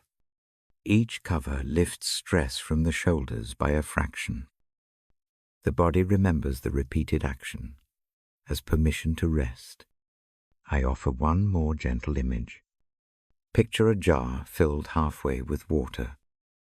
Drop a pebble of worry into it. The water ripples. Now add a grain of gratitude. The ripple softens. Or a team. Enough grains of gratitude settle that the water calms in a new way. The jar does not become perfectly still. It only becomes calmer than before. This is the promise the passage brings calm that can be learned. Keep the practice small. Do not demand a radical conversion of habit in one night. Choose one worry and one thanks. Make the slips. Fold them. Tell the name you trust. Place them on the windowsill. Breathe. Let the guarding peace do its work. The night is not a courtroom. It is a place where care can be practical and tender. If the heart resists handing things over, be gentle with that resistance. It likely keeps things safe in a strange way. Offer the act of handing over as an experiment. Try it once. See what changes. Small tests teach the muscles of trust how to move. I pause and let the silence hold the idea. The lamp in the room keeps it quiet. Even glow. The house breathes. Your breath finds a pattern without loud effort. If tears come, let them. They are not failure. They are part of the movement of releasing. Before I close this part, I suggest a very short prayer you can use in the night. Say it slowly and without strain. Name the worry. Offer one small thanks. Say, "Help me with this," and hold it while I sleep. Then fold your hands the way feels natural and breathe out for 6 counts. Let the words be few. Let the tone be honest. Tonight, practice this exchange once. Try it again tomorrow. Notice not the immediate removal of every problem. Notice instead the small steadying of the chest. Notice sleep that comes with less thrashing of thought. Notice the quiet sentry guarding the corners of your mind with a patience that does not demand perfection. I will come back with another passage in the next part. I will keep the voice low. I will keep the steps small. For now, set one worry down. Add one brief thanks. Breathe. Let the peace around your heart be a gentle guard. Through the night, rest. And let morning have its own light. I lower the lamp a little more. The room grows softer around us. My voice finds its slow rhythm. I say the title of this part in a quiet way. The Power of Peace. I let the words sit like a gentle stone on the palm. I read a short line from the book I hold.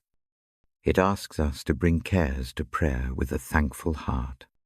It suggests that prayer, wrapped in thanks, becomes a way to hand over worry. The promise is that a peace will follow. The peace is not just calm. It is a steady guard for the mind. It keeps the edges of fear from sharpening in the night. The reading is slow. Each phrase has space to breathe. I do not explain much. I let the idea of prayer and thanksgiving rest in the air. I say little more than this. Try it with me. Try it as you lie there. Try it as you hold your breath steady. I tell a short story now. It is about a friend close to me. The story is small. It is gentle. It is true. My friend's name is Anna.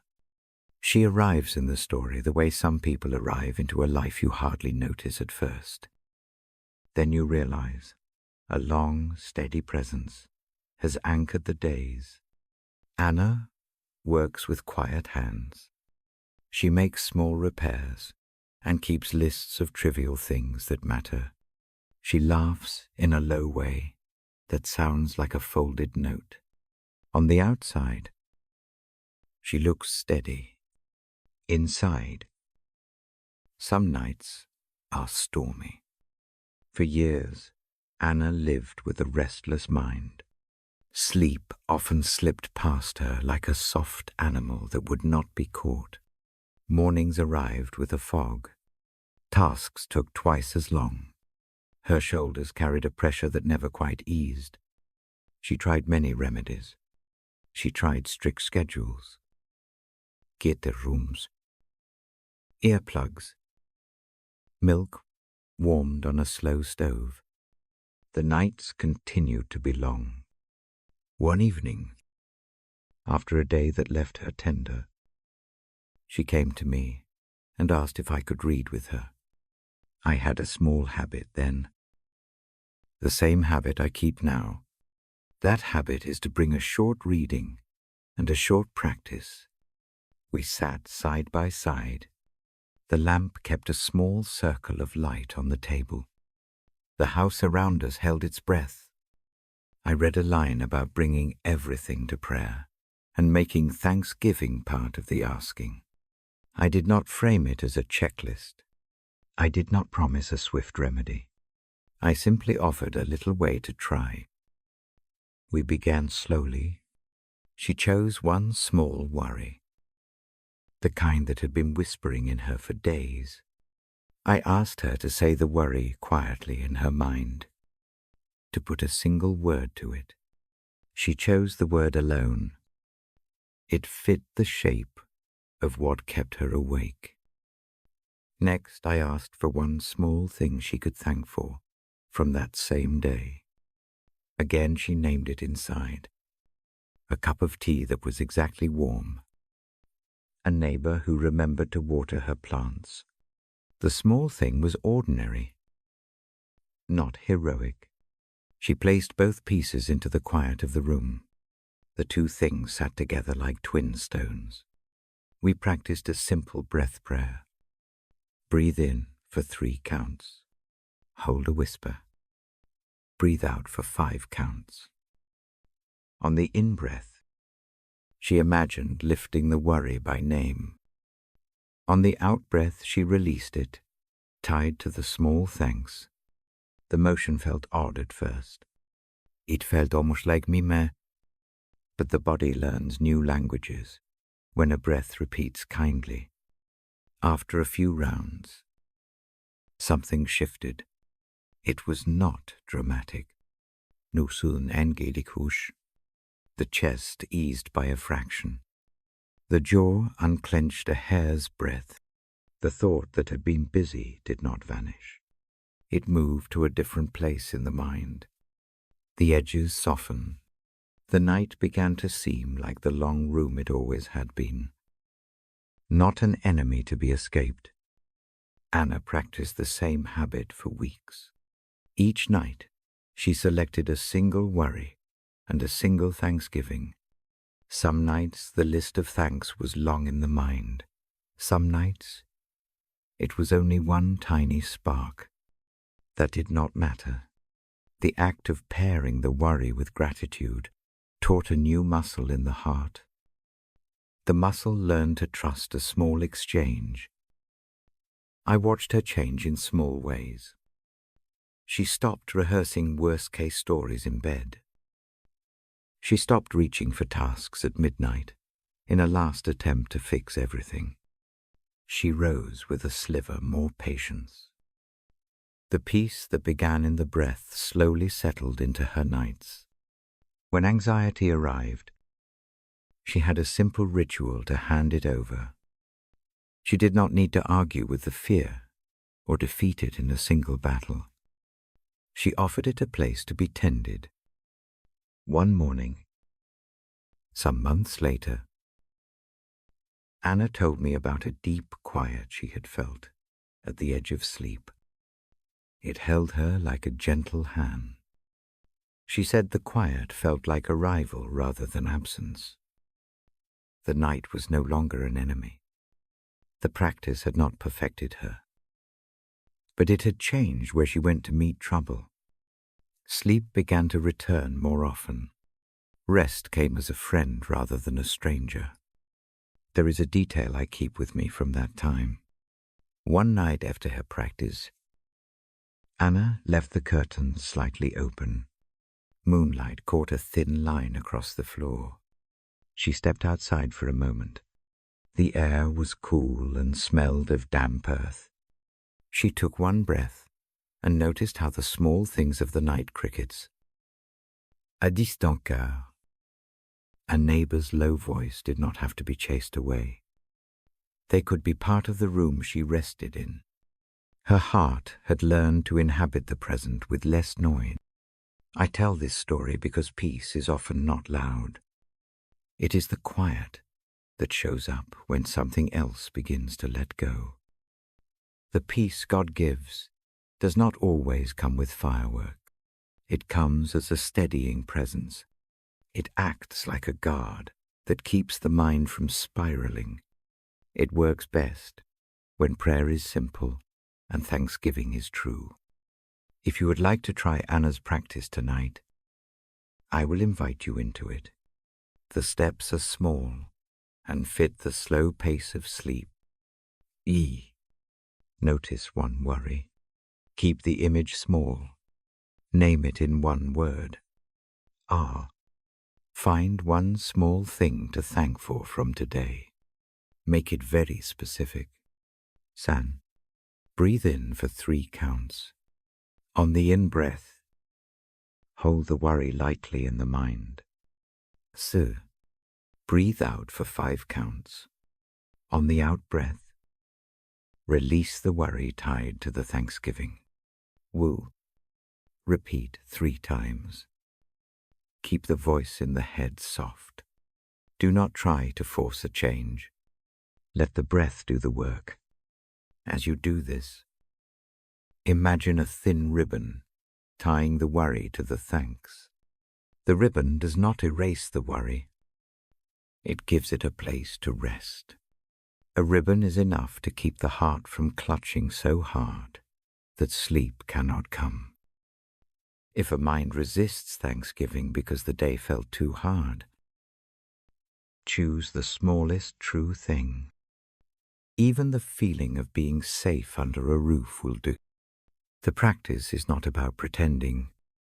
It is about creating a tiny pathway for peace to enter.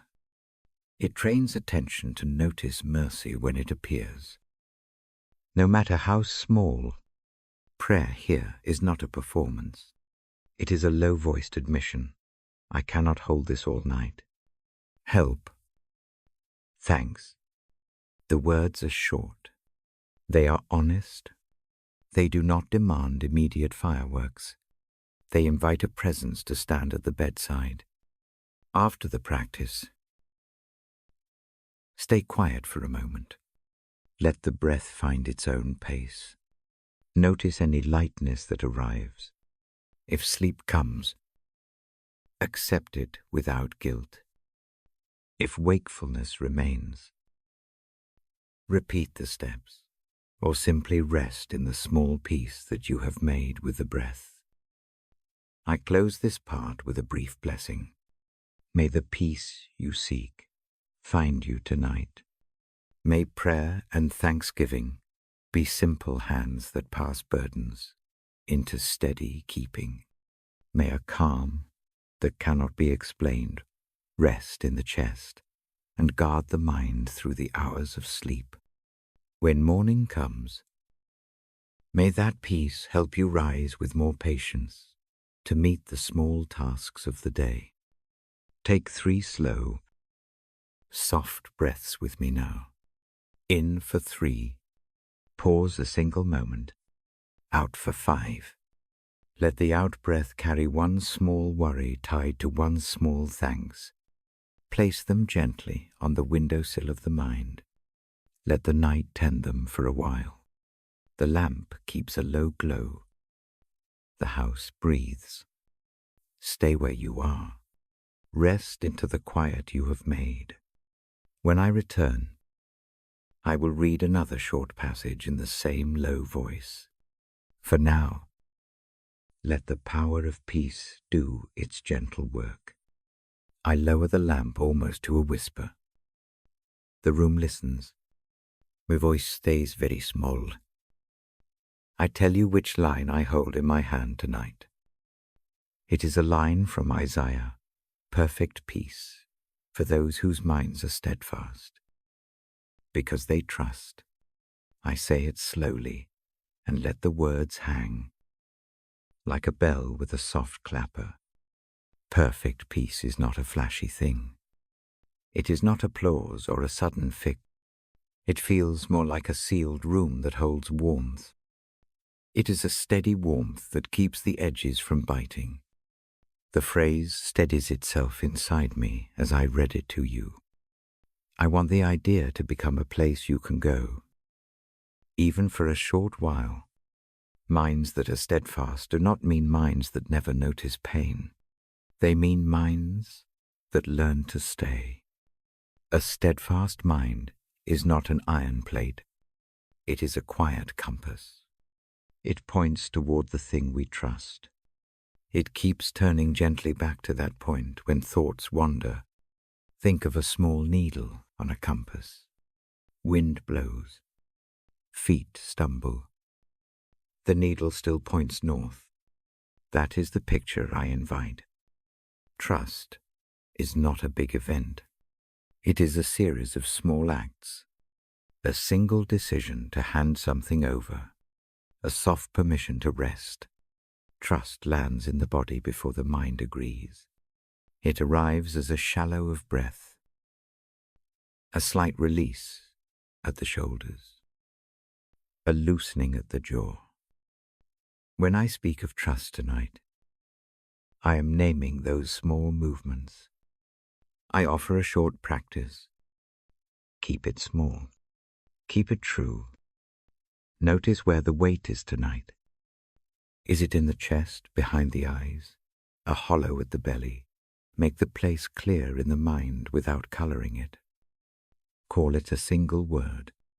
Hurt, fear, tired.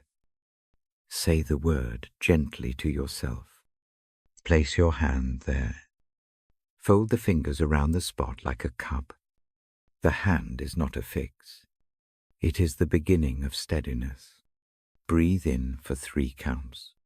Hold just a whisper. Breathe out for 5 counts.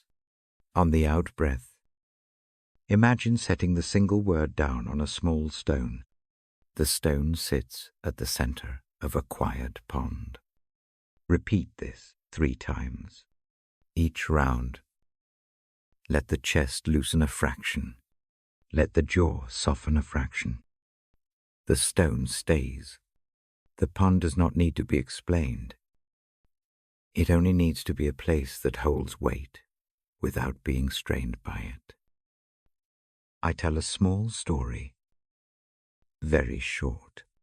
A friend named Eli learns steadiness the way someone learns to row a boat. At first, the oars move wildly. The lake is nothing like the idea of a mirror. Waves come. The shore feels distant. Eli starts to breathe with the oars. In for 3. Out for 5. Each stroke is slow. He watches the oars. He keeps the gaze low and steady. In time, the boat stops spinning. The movement becomes purposeful. He cannot control the weather. He can keep the oars true. That small training is trust in motion. It is a practice of a steadfast mind. Trust sometimes shows up as a ritual I've taught before. But tonight I rest it in a simpler shape. Choose one short phrase, no longer than 6 words. Make it a sentence you can hold without arguing. Examples: you keep me steady. I can rest. Your presence stays. Pick one that fits and say it once on a long exhale. Do not try to explain the words. Let them land like a soft stone. Now imagine a gate of gentle oak. The gate opens inward. Beyond it is a garden that does not demand productivity. It only needs presence. Your chosen phrase becomes the key. Turn it softly in your mind.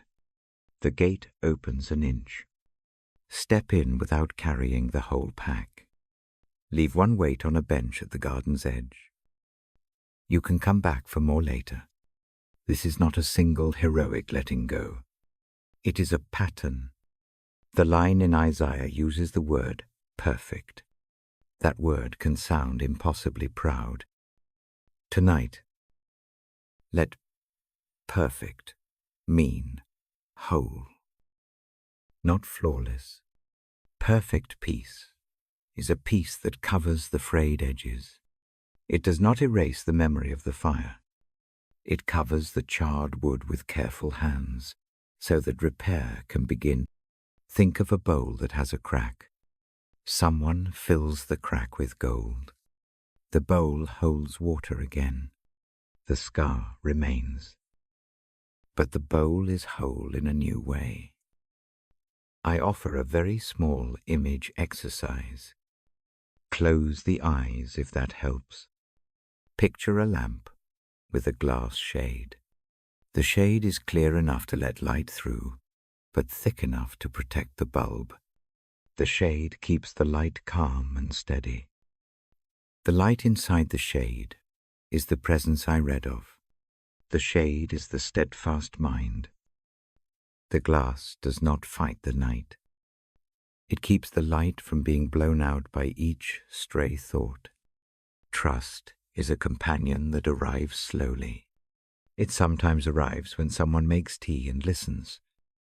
It sometimes arrives after a small kindness offered without demand. It sometimes arrives as a memory of a hand that held yours in a hospital room, or a quiet voice on the phone.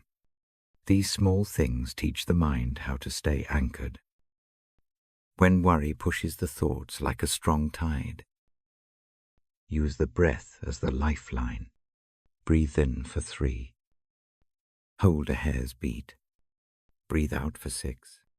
Let the out-breath be twice as long as the in-breath when the mind is loud. The longer exhale signals the nervous system that danger is not immediate. The body begins to uncurl. There is also a way to steady the eyes that is very physical. Find a single point in the room to rest the gaze. It can be a small spot on the curtain or a freckle in the paint. Keep the eyes soft. Do not stare. Lower the eyelids a little, so the gaze is more like a listening than a search. The eyes lead the mind into a quieter posture. I remind that steadfastness is learned slowly. The first nights will be awkward. The mind will object. It will toss worries like pebbles into the quiet pond. Watch the ripples. Do not chase the pebbles. Let the ripples pass. Each time you return to the breath or the phrase, you are training the compass. The needle becomes less anxious about every gust of wind. I speak gently about trust and action.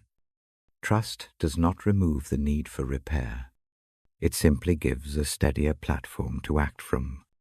If a repair needs to happen tomorrow, you will be better able to do it after a night with a steadier mind. The practice tonight is not a replacement for helpful steps by day. It is a preparation for them. Sometimes trust looks practical. It looks like handing the keys to someone who knows the terrain. It looks like calling a friend and saying a single sentence, "I am tired tonight," or leaving a short note where a spouse will find it. These small practical movements are faith with hands. They teach the mind how to believe that help exists in simple forms. If a worry is very large, break it into tiny parts. Pick one small, manageable next step and place it where the hand can find it tomorrow. Worry becomes a list of tasks that can be sorted. Sorting calms the mind. It changes a continuous ache into a set of possible motions. I keep my voice low and offer a short prayer you may use as you let your mind remain steadfast. Say it slowly in your head, or out loud if that helps. Thank you for steadying my mind. Help me to trust where I cannot see. Keep my heart soft and my steps small. Hold the heavy places while I sleep. Amen. Do the breath practice 3 times now. In for 3. Hold the smallest beat. Out for 6. On the out breath, say your chosen phrase once. Allow the hand to rest where the weight is. Each repetition is a kind rehearsal of trust. If sleep comes, receive it without guilt. Sleep is not surrender to weakness. It is a faithful act of trust that the night can do some repair. If sleep delays, lie with the lamp of your chosen image just a little longer. Walk the garden path in your mind. Sit on the bench beside the pond. Notice the ripple patterns and let them fade. I leave this practice with a small request. Try it again tomorrow night. The work of steadiness is not finished in one sitting. It grows like moss on a stone. Repetition is not failure. It is formation. When I close this part, I place the verse in your hands, not as a law, but as a gentle map. Perfect peace is offered. It meets steadfastness, not rigid control. It invites trust, not bravado. Rest into that offer tonight. Let the compass of your mind find north again. I will stay in the quiet for a few slow breaths, and then read another soft passage in the next part. For now, fold the phrase you chose into the palm of the heart. Breathe once more with me. In for 3. Out for 6. Let the out breath carry a small trust. Let the night do the rest. I bend close to the lamp. My voice is softer than before. Tonight, I want to show a small way to use the Psalms at bedtime. I speak from a habit that steadies me. I hope it steadies you too. The Psalms are short songs. They join grief and thanks in one room. They name fear and lift praise in the same breath. That makes them good companions for the night. They do not demand clever answers. They simply hold the shape of a human heart and place it before God.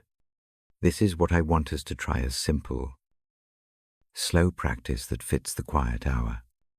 First, choose a psalm that fits how the night feels.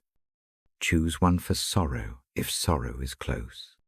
Choose one for gratitude if tonight leans that way. Choose one for trust if worry keeps replaying. There is no perfect rule. The choice is a small, honest movement toward gentleness. I will describe how I sit with a psalm. Do what fits. Do not force anything. The steps are soft and brief. E. Prepare the space. Dim the light. Set a small lamp or candle, if that comforts you. Make a space where the body can release a little. Smooth the blanket.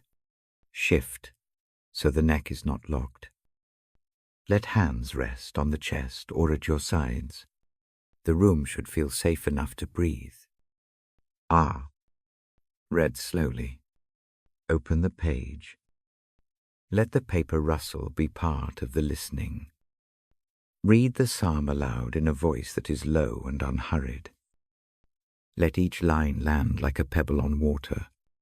Pause long enough after each phrase for the sound to settle.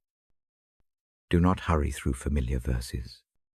They deserve the same slowness as new ones. San. Find one line to hold. As I read, one short line often comes forward. It may be 2 words. It may be a single image. When a line fits the heart, stop there. Repeat it softly.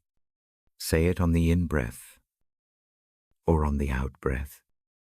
Let it be a small anchor. The repetition is not mechanical. It is a careful way to let truth sink into the body. S. Breathe with the word. Match breath to the phrase. If the line is a promise, breathe it in. If the line is a plea, breathe it out with honesty. Try in for 3. Out for 5. On the out-breath, say the chosen line once. Let the breath carry it into the places that feel tight. Each repetition is a little practice in trust. Wu. Let an image carry the line. Turn the phrase into an image that calms. If the psalm speaks of green pastures, picture a small patch of grass by a slow stream. If the psalm names shelter, imagine a low-roofed room with a warm lamp. The image need not be elaborate. Keep it simple and steady. Let the body respond to the picture more than the mind debates the words. Liu. Offer your small story to the psalm. Imagine the psalm as an open hand. Place one short piece of heart there. It can be a fear, a thank you, a tiredness in the limbs, a name you carry. Say it once. Do not try to explain everything. This is a short handing over. Let the psalm hold that one piece for a moment. Feel the tiny change when a weight moves from the shoulders to another palm. Tsi. Sit in the silence that follows. After a few lines and a few breaths, stop reading. Sit with the quiet. Let the words continue like a low hum in the background. If tears come, let them. If sleep comes, accept it. If thoughts return, welcome them briefly and guide them back to the line you keep. The silence is part of the psalm's work. It gives the heart time to be touched. Those are the basic movements. Now I will add gentle variations that help in different nights. If the night is anxious, choose a psalm with short, steady phrases. Read the same short line 3 times in one breath cycle. Use the line as a breath prayer. This steadies the rhythm and keeps the mind from spinning. Keep the gaze soft and low. Let the repetition be a leash for thoughts. If the night is grieving, choose a psalm that names sorrow. Read it slowly and allow the pauses to be long. After a verse, place a hand over the place in the body where the grief sits. Let the hand be a witness. Name the loss softly and then return to the psalm. Grief can live inside prayer without being rushed. If the night is thankful but tired, pick a psalm that whispers praise more than it argues doctrine. Read lines that point to small gifts, a warm cup, a kind word, a safe roof. Repeat one Thanksgiving line and let the body count the good things until the breath eases. If the night feels empty or numb, choose a psalm with clear images, light, water, road, shelter. Read one image slowly and chew on it with breath. The physical image can stir the nerves awake enough to feel again. Gently, do not press for emotion. Let the picture be a doorway. A few practical notes about the reading itself. I prefer to keep each session brief. 10 minutes is enough. Even 5 quiet minutes that follow the pattern above have power. The point is not length, but steadiness. Keep the voice low. Keep the lines short. Let the pauses be spacious. I also suggest returning to the same short line for several nights. Familiar lines act like a chord that grows stronger with each repeat. They teach the body a new habit. Your mind begins to trust the phrase not as a trick, but as a real companion standing at the bedside. When reading a psalm to someone else, as I do here, slow down even more than you think necessary. Let the spaces between phrases be long enough for the breath to arrive. Your tone should be more like a lullaby than a lecture. Allow the listener to drift. The goal is not comprehension, but calm. There is a small practice I keep at the end of each psalm. It is quiet and simple. Rest a hand over the heart. Breathe in and think of one small assurance from the psalm. Breathe out and let that assurance sit where the hand rests. Do this 3 times. The repetition presses the assurance into the body's memory. The heart learns to hold it even when wakefulness returns. Some nights, the psalm will not give comfort at first. That is okay. Keep to the practice even if the first few attempts feel flat. The habit of returning calms the nervous system. Over time, the psalm's phrases will find their place like seeds in soil. They will not demand results. They will only encourage presence. I also encourage a small notebook by the bed. Jot down a single line that touched you during the reading. Keep the entry short. It might be 2 words and a date. A small archive of these lines becomes a map of mercy you can read on harder nights. The act of writing a line is another way of shaping the heart.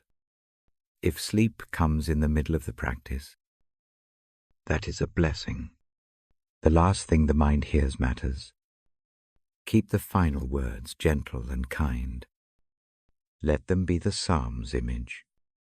Let them be a short breath, prayer tied to gratitude or trust. When sleep arrives, let it carry the last phrase with it.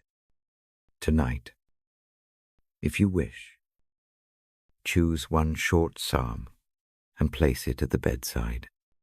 Read it now as I guide you. If reading aloud is hard, read silently, but keep the breath slow. Let a single phrase become your anchor. Let the rest of the night move with that thread. When I am with you in the next part, I will read a brief psalm slowly.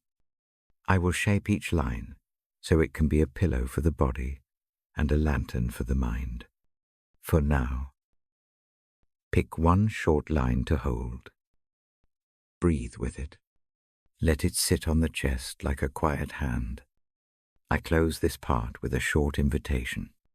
Come back to this practice whenever the night is loud. Use the Psalms as a gentle map. Allow one line to steady the breath. Allow the image to wash the tight places. Let the hands that are tired rest in a presence that keeps watch. When you are ready, I will read a psalm with you. The lamp will be low. The voice will remain slow. The words will be for rest. I sit very still for a moment. The lamp casts a small circle. The room keeps its hush. I tell you which line I hold now. It is a soft command from the book. It asks us to cast our anxieties on the one who cares. I say it slowly. I say it as an invitation. Not a test. Not a demand. Anxiety is many things. It can be a tight band across the chest. It can be a restless mind that lists and plans. It can be a dull, steady ache that sits behind the ribs. Sometimes it sneaks in like a small animal in the corner. Sometimes it arrives like a heavy fog. Whatever shape it takes tonight, it is allowed to be named. Naming is the first small step. Give the worry a name. Make it one clear word: money, sleep, phone call, tomorrow, illness. Say the word in the mind as if setting a pebble on a ledge. Naming does not solve. It makes the thing visible. That visibility is gentle power. I suggest a short practice. Keep it simple. Keep it kind. Sit or lie in a position that feels safe. Rest a hand lightly on the chest or the belly. Feel the weight there. Notice whether the breath is quick or slow. Do not force the breathing. Simply notice. Breathe in for 3 counts. Hold for a small beat. Breathe out for 5 counts. Let the exhale be longer than the inhale. Repeat this pattern twice more. The breath becomes a metronome. The body begins to answer. Now bring a single worry into view. Picture it as an object no larger than the palm. It might be a small stone, a folded note, a little package. Keep the image calm. Make it simple. Hold it without insisting it must change. Imagine a wide, slow river running near tonight's room. The river is not cold or harsh. It is steady and deep. Its surface takes light like soft glass. See a bridge. Place the small object on the bridge's parapet. Watch the fingers of a gentle current. Take it. Watch the object slip and float. It does not sink. It moves with the water. As the object moves away, reflect quietly that this river is not an absence. It is a presence that carries. It knows the shape of what it receives. The current is not careless. It tends what it holds. Say to yourself, as a weird sentence, that you are handing this over. Keep the sentence short. I place this with you. I do not have to keep it tonight. Do not force belief. Let the sentence live as a small action. The mind often rests better with a single, honest movement than with 1,000 anxious thoughts. The verse I read does more than suggest a practice. It names a reason. The one who receives cares. Care, here, is not an abstract idea. It is a watching that will not tire. It is a kind vigilance that keeps a bedside. Imagine a watcher who stays awake so the tired one may sleep. Imagine warmth that does not judge but holds. If the image of a river does not rest easily, use another. Picture a wide sky at dusk. The worry becomes a small kite. Open the hands and let the string go. Watch the kite rise into the purple. The sky knows how to hold wings. Or picture a nest at the edge of the house. Lay the small object into the nest and close the little cover. These pictures are ways to move weight to a different holder. If the body protests handing anything over, be very gentle. The muscles may have learned to clutch as protection. Do not demand a sudden release. Practice giving one small thing. Practice again tomorrow. The muscles remember slow kindness. Another gentle practice uses the breath with a short phrase.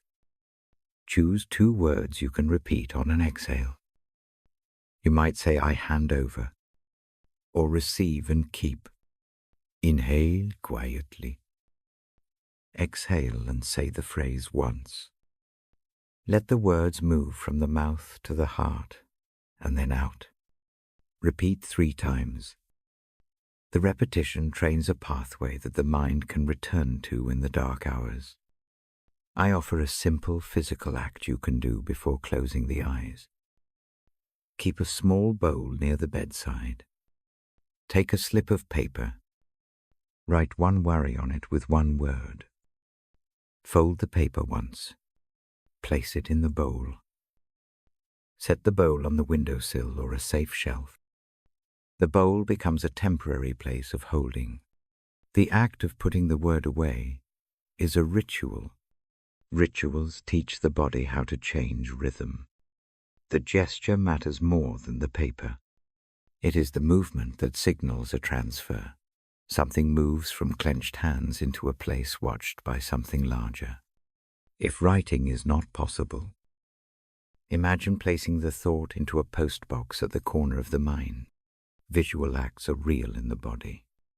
I say again the reason the verse gives for this practice. Cast anxieties because care is present. Care is a steady quality, not a fleeting mood. Picture care like a small hearth in a dark room. It does not thin out with time. It keeps a constant warmth. It moves toward what is cold. It does not tally merits. It meets need. When fear pushes back and asks whether the care will be enough, answer with a small question. What would it feel like to try resting for 1 hour? Give the hour. See what happens within that time. Often the body answers the offer before the mind is ready. Small experiments are gentle proofs. Part of this letting go includes allowing many small things to be held at once by that care. The world is not tidy. There will still be tasks in the morning. The practice does not remove obligations. It moves the posture of carrying. When some weights are passed on, the body and the mind gain room to act more clearly in daylight. If guilt or pride arises, if there is a voice that says one must carry everything alone, notice that voice without joining it. Give it a name. Thank it for trying to help, then fold it into the same river, the same sky, the same bowl. The practice forgives the protector inside for being overly vigilant. That protector does not have to be erased. It can be tenderly tended. I remind that casting is not an escape from responsibility. It is a chance to rest while still being faithful. Raisonnable repère. Rest enables clearer thinking. It enables a steadier step tomorrow. A small image to use just before sleep picture, a low light at the shore. Tiny waves lap the sand. Each wave takes a small pebble away and returns. The pebble does not vanish from history. The shore keeps it in a different story. Let your worry be one small pebble. Let the tide have its patient work. If tears come in this quiet, let them flow. Tears are honest water. They do not shame the handing over. They are part of the letting. If a quiet smile comes, accept that too. Both are languages of the heart that rest can translate. Now a short practice to finish this part. Take 3 slow breaths with me. Inhale for 4 counts. Hold 1 small breath. Exhale for 6 counts. On the final exhale, speak the 2 words you choose. I hand over. Imagine the small object of worry moving into the care described. Picture the care watching it. Feel the shoulders drop by a fraction. Feel the jaw unclench by a hair's breadth. I sit with the silence a moment and let the image settle. The lamp keeps its low glow. The room breathes. If sleep arrives, receive it as a trusted friend. If wakefulness lingers, keep the breath practice going on its own. Return to the bowl, the river, or the sky. Repeat the short phrase. Keep the movement small. I will come back to read another brief line in the next part. For now, try leaving one worry where it can be tended. Let care do the watching while the body rests. Let that watching be enough tonight. Rest into the fact that you are not required to hold every burden until the dawn. The bedside light keeps watch for you. The presence that cares keeps watch too. Place the small object down. Let it go. Breathe. Sleep, when it comes, will meet you with a quieter chest. I lower the lamp a little. The room takes a softer shape. My fingers find the page. I read a short line about love that stays with me. I read it slowly. The syllables rest on the air between us. Tonight I want to tell a small story. It is a memory where love felt like a shelter. The memory is not dramatic. It is ordinary and tender. It taught me how love can be gentle and steady in the middle of hard things. A few years ago, a winter came that felt longer than other winters. Work changed. Plan frais. A close friend fell ill. Nights grew thin. Sleep slipped away in tiny increments. The mind found corners where worry nested. The hands learned to fold a small breath and hold it like a fragile thing. One evening, after a difficult day, the hospital lights glowed pale through snow. The waiting room smelled faintly of coffee and antiseptic. A chair kept me upright when the legs wanted to fail. The clock on the wall kept time with a low, steady tick. The pages of a magazine fluttered in no one's hands. The place felt both too bright and oddly empty. It was the kind of room where loneliness can feel loud. I had a habit then. The habit is the one I bring to you now. Open the book. Find a short line that points to care. Read it like a small lamp. That night, a line about love reached me, the way a hand reaches a lost object. It did not rush. It did not demand. It simply named a presence. After the reading, something small happened. A nurse, quiet and steady, brought a cup of warm tea. She set it down without ceremony. The cup steamed like a little cloud. The heat moved through the fingers and into an arm that felt numb from sitting still. The gesture was small. It was also an answer the mind could not have arranged. Sitting there, cup in hand, I felt a gentleness press in. It was not a sudden tide. It was more like a quilt folded over the shoulders. The quilt did not sweep the chill away at once. It made the edges warmer. The breath could travel slower through the rib cage. A hard knot in the sternum loosened, not by force, but by company. Love showed itself in tiny, practical ways that night. A chair angled just so. A lamp dimmed when the eyes wanted to soften. A hand on the shoulder that did not speak, but stayed. The care was not loud. It was patient and small. It taught that presence can be the shape love takes when words are thin. There is a kind of mercy that appears as steadiness, It does not promise that the wound will close instantly. It promises that the wound is not ignored. It makes room for breath where panic had crowded the chest. For me, that night, the promise arrived as a slow, steady heartbeat in the room. The rhythm was ordinary. It was enough. Later, when the night moved toward morning, the friend I loved slept in a room just down the hall. Machines kept time at a soft, mechanical pace. Each beep sounded like a metronome for watching. Sometimes the long watch becomes a test of endurance. That night, endurance felt thinner than usual.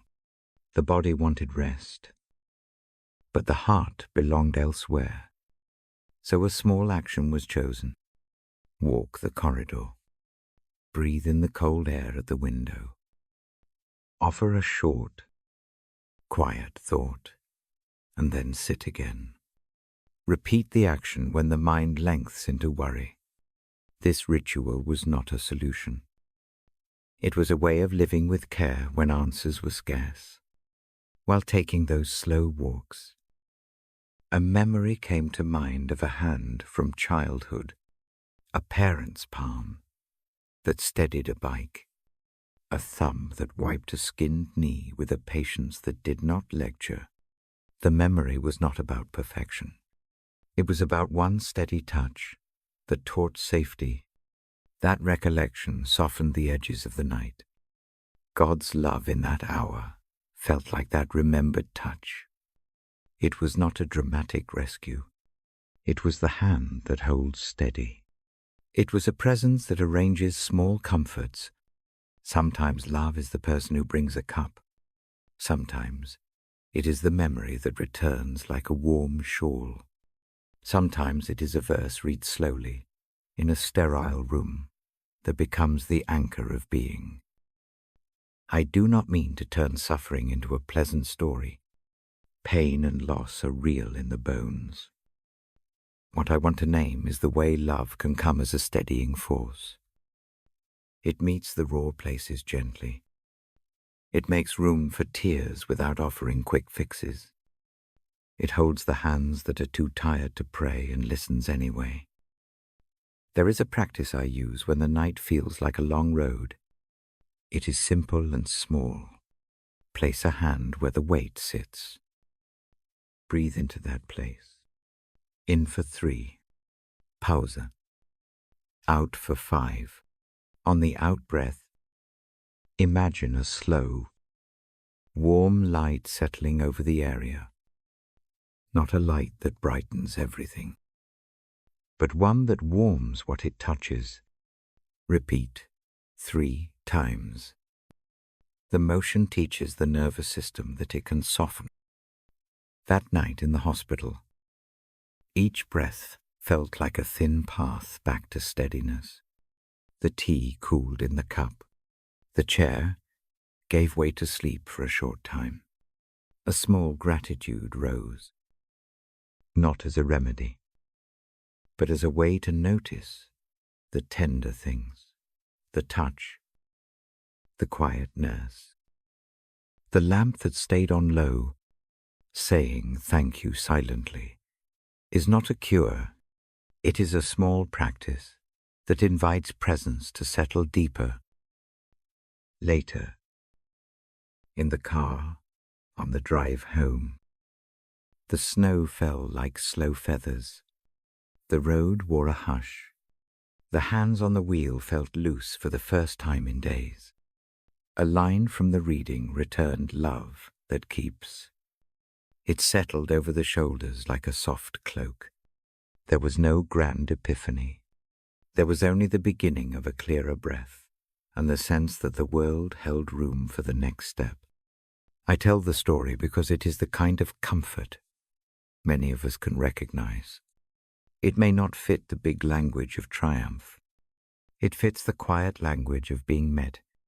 Love shows up in practical care. It appears as patience, It is present in hands that do not leave. These are the small acts that teach the heart to unclench.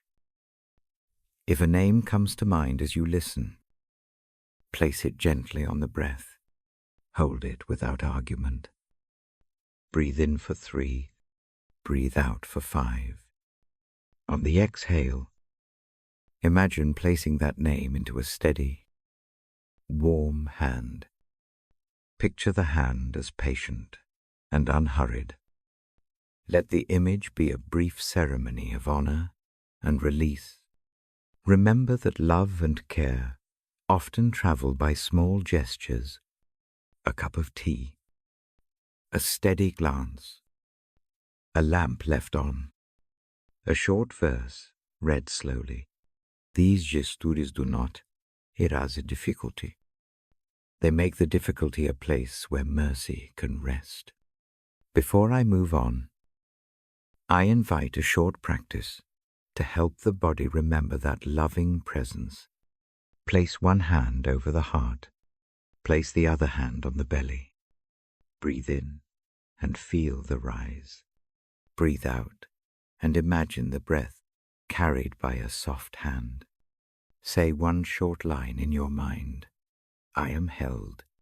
Repeat it on the out-breath 3 times. Let the words be simple.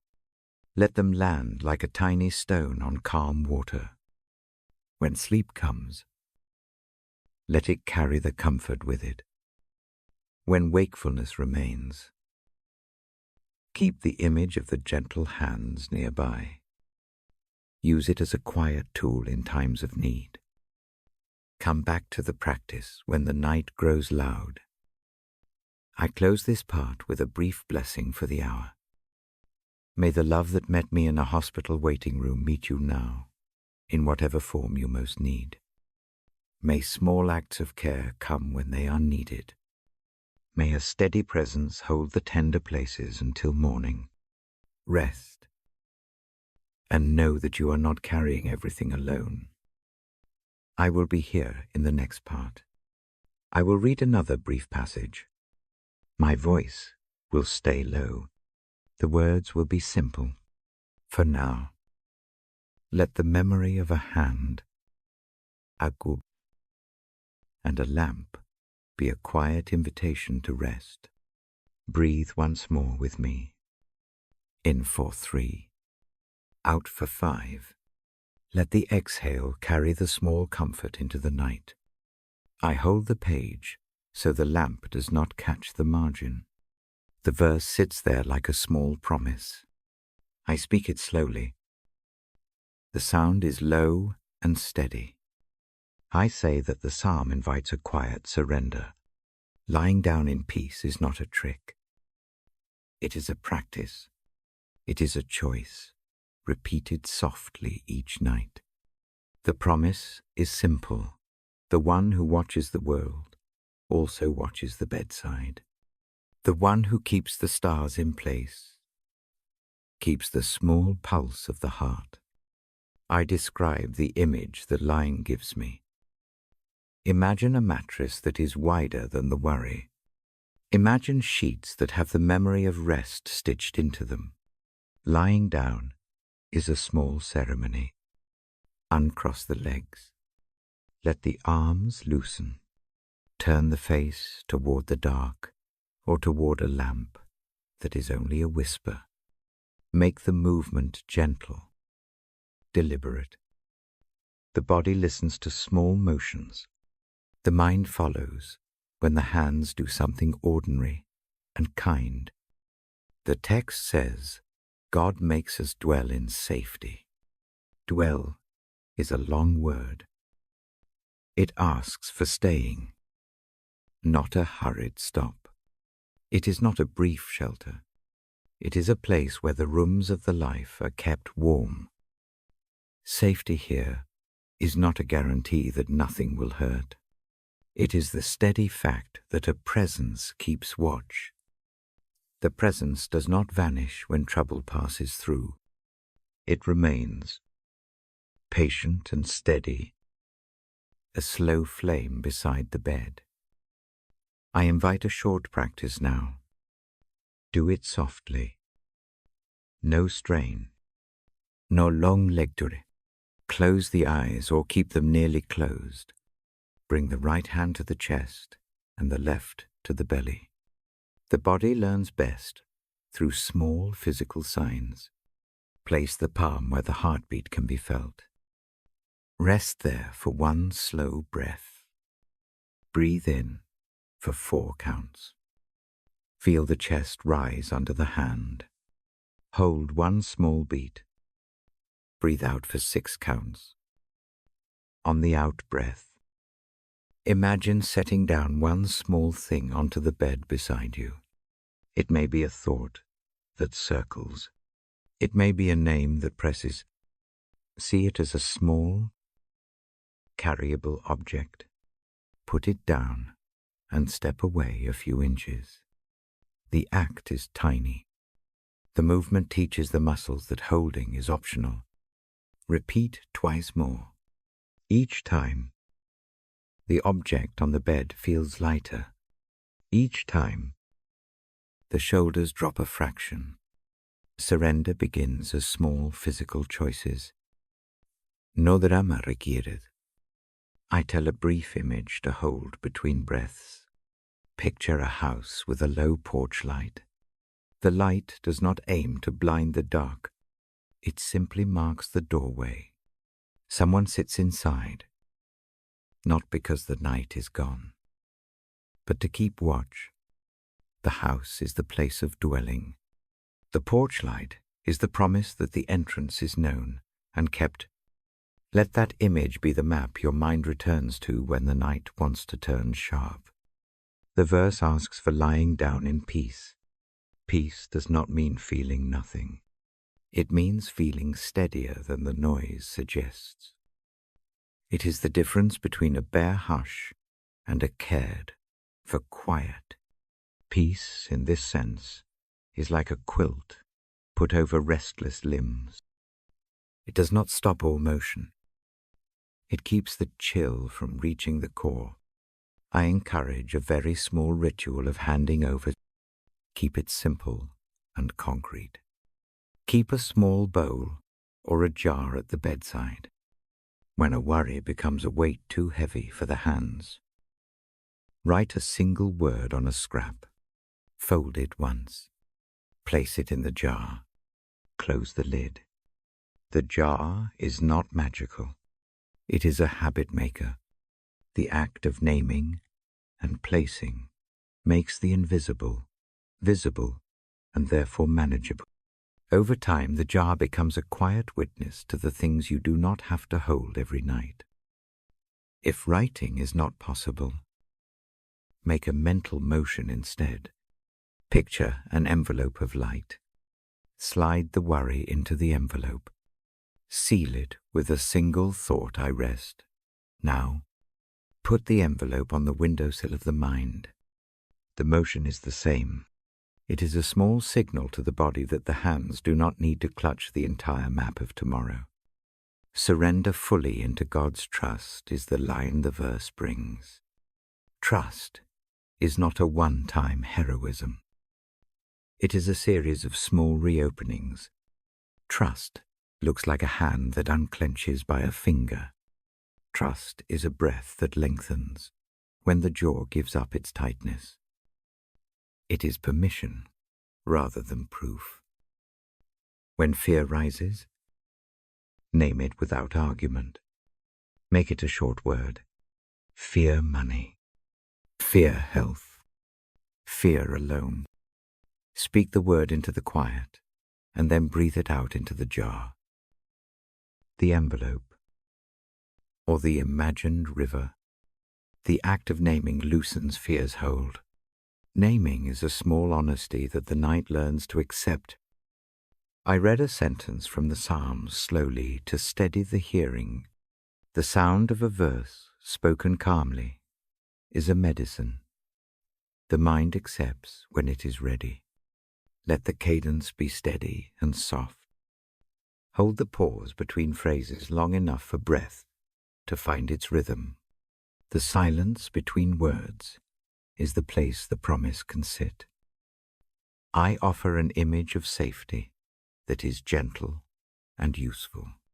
Imagine a circle of low stones around a small fire. The stones are arranged by hands who know cold.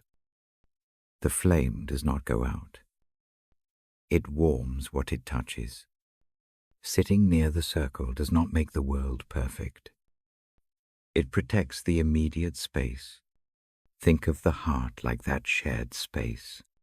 The promise of dwelling in safety is that this circle exists for those who come and sit. If sleeplessness presses, use a steady counting pace with the breath. Breathe in for 3 counts. Hold a heartbeat. Breathe out for 7 counts. The longer out-breath signals the nervous system that immediate danger is not present. The body learns to relax when the exhale outlasts the inhale. Repeat with no urgency. Let the numbers be soft markers, not a test. Use a short phrase as a companion. Perhaps these words, rest in keeping, or I am watched and safe. Repeat the phrase with an exhale. Say it only once or twice each breath. Do not argue with the thought. Let the phrase be a small rope the mind can hold when the night tugs. I speak now about the small kindness of acceptance. The Psalm's promise does not demand success. It only asks arrival. Arrive at the bed. Lie down. Let the hands open. Allow the mind to be imperfect. The offering of the night is not performance. It is presence. It is the permission to be tired and still be loved. If a painful memory wakes, do not chase it. Let it move like a figure walking by a window. Watch it pass. Hold the breath steady. Return to the short phrase. Repeat the ritual of the jar or the envelope. The repetition is a way to teach the nervous system what to expect, a place to put what cannot be solved in one night. There is a small way to bring the promise into the body before sleep. Trace the outline of the bed with a soft finger. Move from the pillow to the feet and back. Say nothing. The tracing is a physical acknowledgement of the space as safe. The hand maps the sanctuary. Physical rituals like this make abstract promises take shape. I remind that safety can also be communal. If it comforts, imagine other lamps in other rooms. Imagine a thin chorus of low voices breathing the same rhythm. We are not alone in practicing surrender. Many hands across the night are opening and setting down their pieces. The shared rhythm helps the solitary body believe it is not a sole watcher against the dark. If worry persists after the exercises, keep the motion small. Get up if needed. Make a cup of warm tea. Walk once to the window. Feel the cold air. Return to the bed and repeat the breath practice. The night does not punish movement. Sometimes movement is the path to rest. I offer a brief blessing before we close this part. May the promise of lying down in peace rest on the shoulders like a gentle shawl. May the quiet of the night be a harbor large enough for the small boat of the heart. May the presence that makes a dwelling keep watch while the body sleeps. May trust feel possible in tiny increments. Take 3 slow breaths with me now. In for 4 counts. Hold a small beat. Out for 8 counts. And on the out-breath place one named worry into the jar. The envelope or the river. Feel the shoulders drop. Feel the jaw soften. Let the body accept the care it is offered. When sleep comes, let it come without performance. When wakefulness returns, return to the small practice and try again. This is a habit more than an event. The Psalms line is a doorway. Each night you walk through, even if only for a moment. You train the hands of the heart to let go. I will come back in the next part with another short passage and a slow voice. For now, rest into the shelter named here. Close the eyes when ready. Place the hand on the chest. Let the promise do its quiet work. The room keeps its hush. The light beside the page stays low and true. The night watches gently. I come close and lower my voice. The night is deepening. The lamp is a small companion. I place my hand on the page for a moment and breathe with you. We have moved through words and images together. Now we rest in a single prayer. This is not a long speech. It is a quiet calling. It is an invitation to let the day go and to let a safe presence keep watch. I will speak slowly. Listen with the body as well as the ears. Let the breath be the thread between each short line. Lord, hear the soft voice of those who are tired. Hear the quiet list of small burdens that no longer carry. I bring them one by one. I lay them on a steady surface. Each one is known and not too small for care. Receive them as a keeper receives letters. Keep them safe tonight. May a gentle cloak of grace come down. Let it be neither showy nor loud. Let it be a thin, warm thing that settles on the shoulders and the bones. Let it move into the places where the day left marks. May that grace press there like a hand that understands how to soothe. Cover the restless mind with a kind hush. When thoughts march in a long line, slow them into single steps. Teach the heart to live between breaths. Teach the eyes to stay soft. Give a peace that is steady, not flashy. Let it be the kind that allows one to drift without fear. Hold the ones who grieve.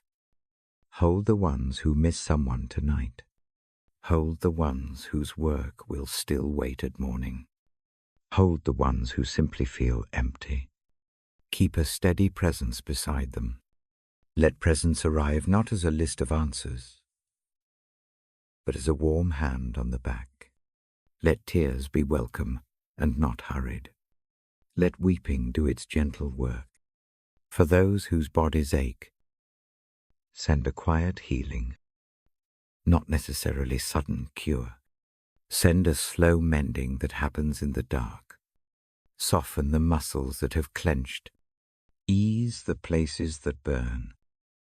Let sleep come to the limbs as a friend with a cool cloth.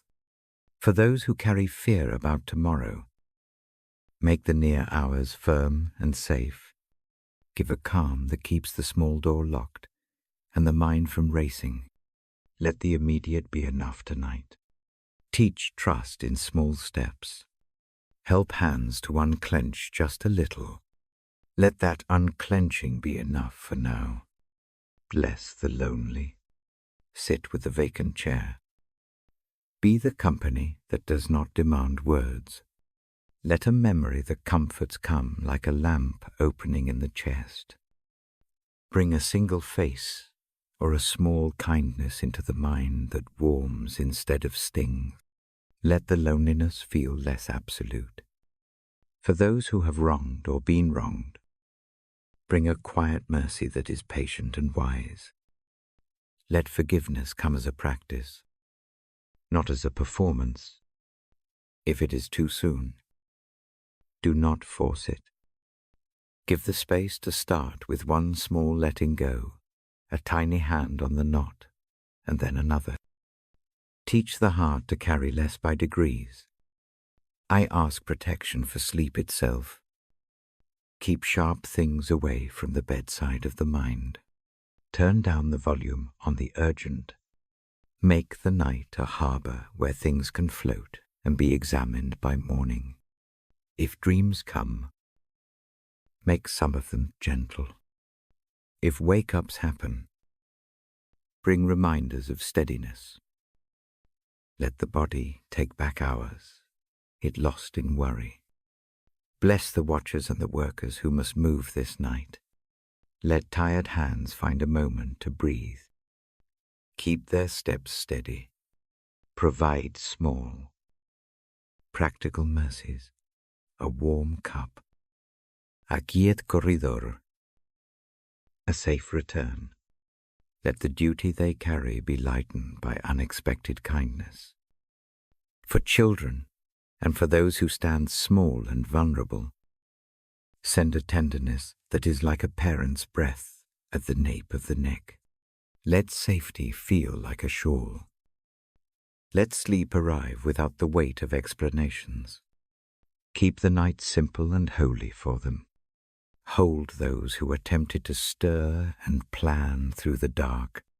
Teach the art of postponing the weighing. Make tomorrow small enough to be faced in daylight. Give the courage to set a single thing aside for the morning, and to trust that one small act will not cause the whole world to collapse. Bless the anxious, the exhausted, the steady, and the broken. Bless the quiet acts of care that passed unnoticed today. Bless a cup offered, a hand that rested, a word that did not judge. Let these small mercies count in the ledger of the heart. Let them anchor sleep. I ask for a tenderness that keeps time with the breathing. Let each inhale be a reminder of nearness. Let each exhale be a handing over. When the chest tightens, teach it a gentle rhythm to follow. When the jaw tenses, give a small, involuntary loosening. Small changes add up. Guard the dreams. If minds wander into hard memory, send a rapt gentleness there. Do not erase what must be remembered. Cover it with mercy, so it does not sting with the same sharpness. Let memory be mended, not excused. Let restoration begin slowly in the hush of night. Let hope come in small measures. Not everyone needs a trumpet. A single ember of care will do. Give soft anticipations a morning that might be easier. A small task that will be lighter. A call that might bring a kind voice. Plant these tiny seeds and let them rest there tonight. Keep hearts tender. Teach an economy of harshness. Let the voice inside that grows, mean in tired hours, soften. Give a kinder script to the thoughts that replay and judge. Allow the inner witness to be gentle and true. Let the first person who hears be an ally. Let music be remembered in the margins. Let a tune from childhood drift through. Let a hymn, a lullaby, or a single soft line from the scriptures return like a small lamp. If singing is hard, let remembering be enough. The rhythm of a remembered song steadies the mind. Watch over those who cannot sleep by reason of sorrow, or duty, or pain. Place a careful calm beside them. Let that calm be practical enough light to move without falling, enough warmth to sleep, enough sound to feel human. Practical mercies matter as much as the airy words. I offer a short silence now. Breathe into it. Let the silence act like a basin where prayers gather. In that basin, place any single word that remains heavy. Put it down gently. Allow the bowl to hold it. Let the quiet itself be a prayer that gathers and keeps. As I close this prayer, place both hands lightly over the heart. If that comforts, feel the pulse. Name the place of need with one small word.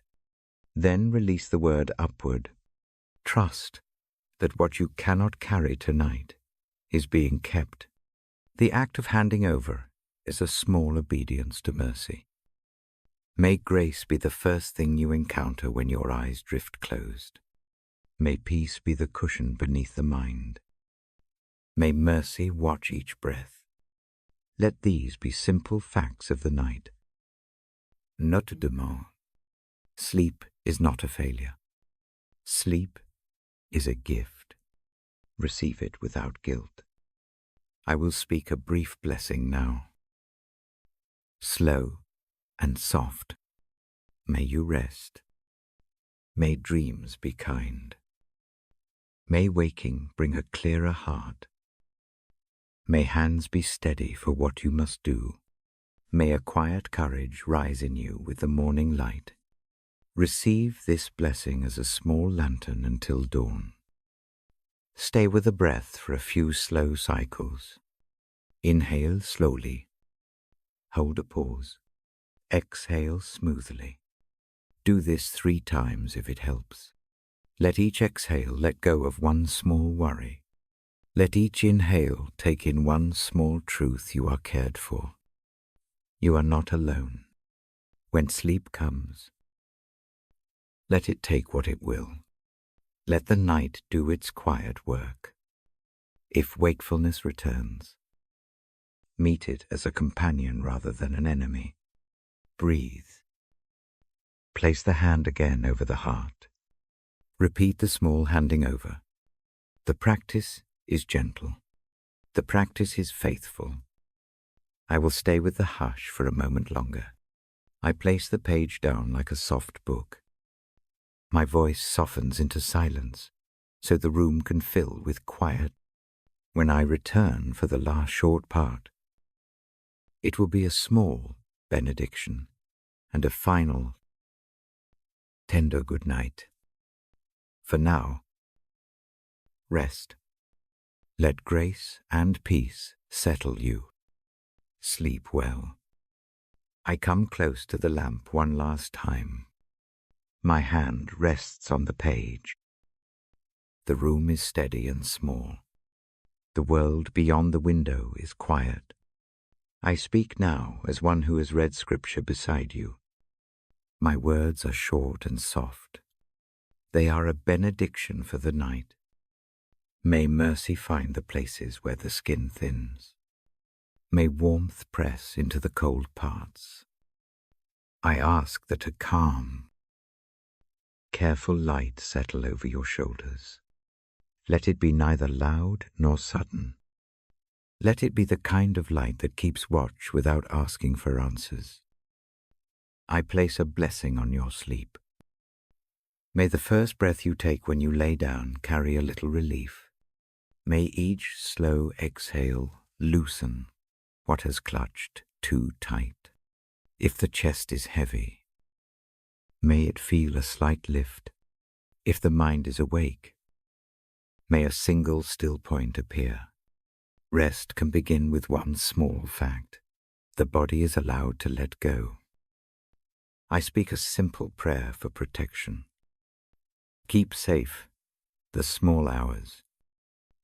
Keep safe the threshold between wakefulness and sleep. May the maps of worry rest in a gentle hand tonight. May alarms in the mind be soothed by a steady presence that does not tire. Let the night be a harbor, not a battleground. I offer a blessing for healing. If the body aches, may warmth reach the sore places. If a wound remains raw, may coolness enter like a quiet hand. Not every pain will vanish at once. Some repair happens slowly. May the slow work begin while the world is still. Let repair come in small, faithful measures. I hold a prayer for those who grieve, for names whispered into pillows, for faces that appear in dreams and ache at dawn. May company come in unexpected ways. May a memory drop its sharpness enough for a softer remnant to remain. Let tears be welcome. Let them wash and not shame. Grief needs room to breathe. May room be given. I place a blessing on tired laborers and late watchkeepers, for hands that still move tonight, for eyes that must stay open. May tiredness be met with brief mercies. May food be simple and warm. May the return home be safe, and the rest afterwards fruitful. Even if short, those who keep the hours deserve a peace that is practical and kind. I pray for the anxious mind, for the thoughts that move like restless birds. May one perching moment hold them. Teach the mind how to tether to a steady phrase. Teach the body how to follow a slow breath. A short rhythm repeats and becomes a path. Walk it with small steps tonight. I name a blessing for loneliness, for empty chairs and quiet rooms. May a sense of belonging ease in. If no hand is near, may a memory fold close like a warm blanket. If voices are absent, may a single good thought keep company. Belonging can arrive in small increments. May one arrive tonight. I ask kindness for those who regret, for the mistakes and the words too sharp. Let mercy be larger than shame. Offer yourself the same gentleness you would give a child. Begin with one forgiving breath. Forgiveness often starts with a tiny letting go. Let that small opening be enough to start. I pray for children and those who are small in the world. Keep their nights simple and holy. Let sleep arrive like a friend who stays. Let dreams be soft and safe. May guardians find rest. 2. And the courage to be gentle in the morning. I bless the watchers of the sick. Bless those in rooms that smell of medicine and coffee. Bless the hands that do not let go. May patience have strength tonight. May a brief nap be given. When the moment allows, let the vigil be sustained by small, steady comforts. I offer a short word for those who feel empty, for the numbness that shuts the heart like a door. May a whisper of feeling return, not all at once, not a flood, just one small notice of color. The presence that sits near will not force it. It will simply be there when the first sense returns. I ask grace for strained relationships, for conversations left unfinished, for the distance that aches. May a small line of repair begin. A tiny step made without perfection is real work.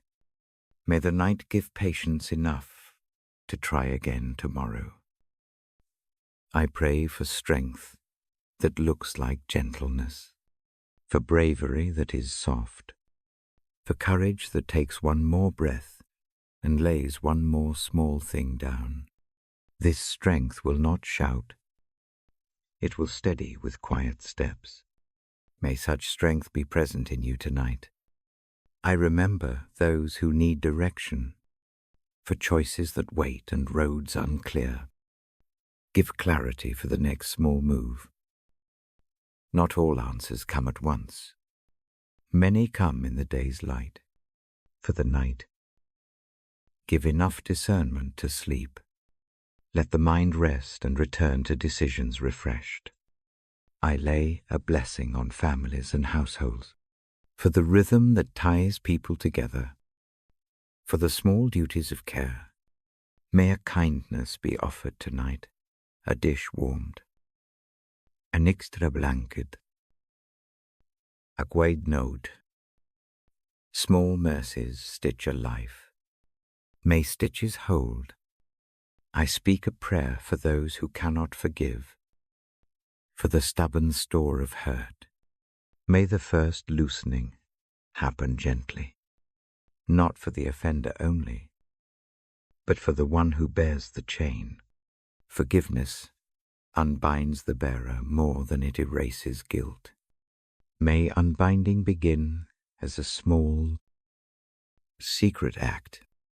I ask a blessing for the troubled dreams, for nights that run strange and long. May the mind be guarded against images that wound. Let safer pictures come instead.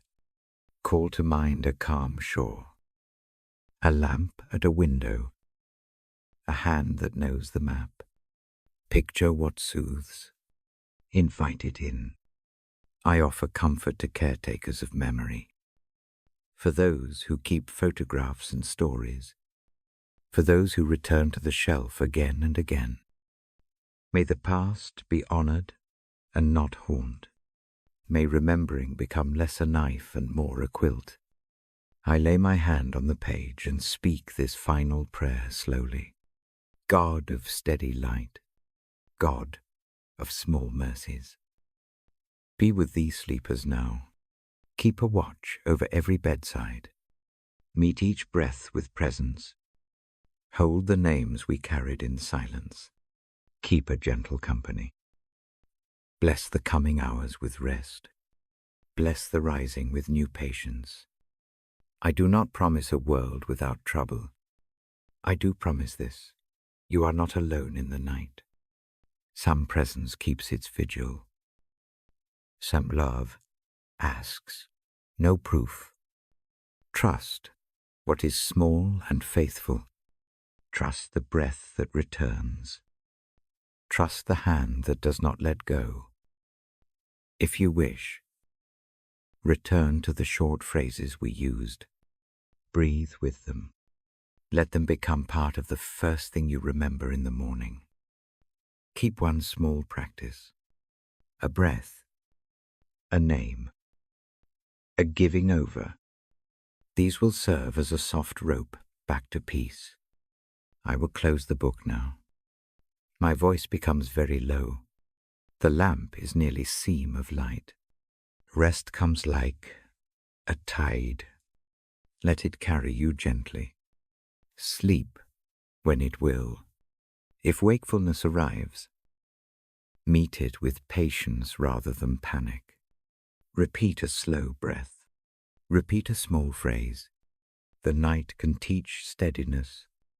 I leave you with a short benediction.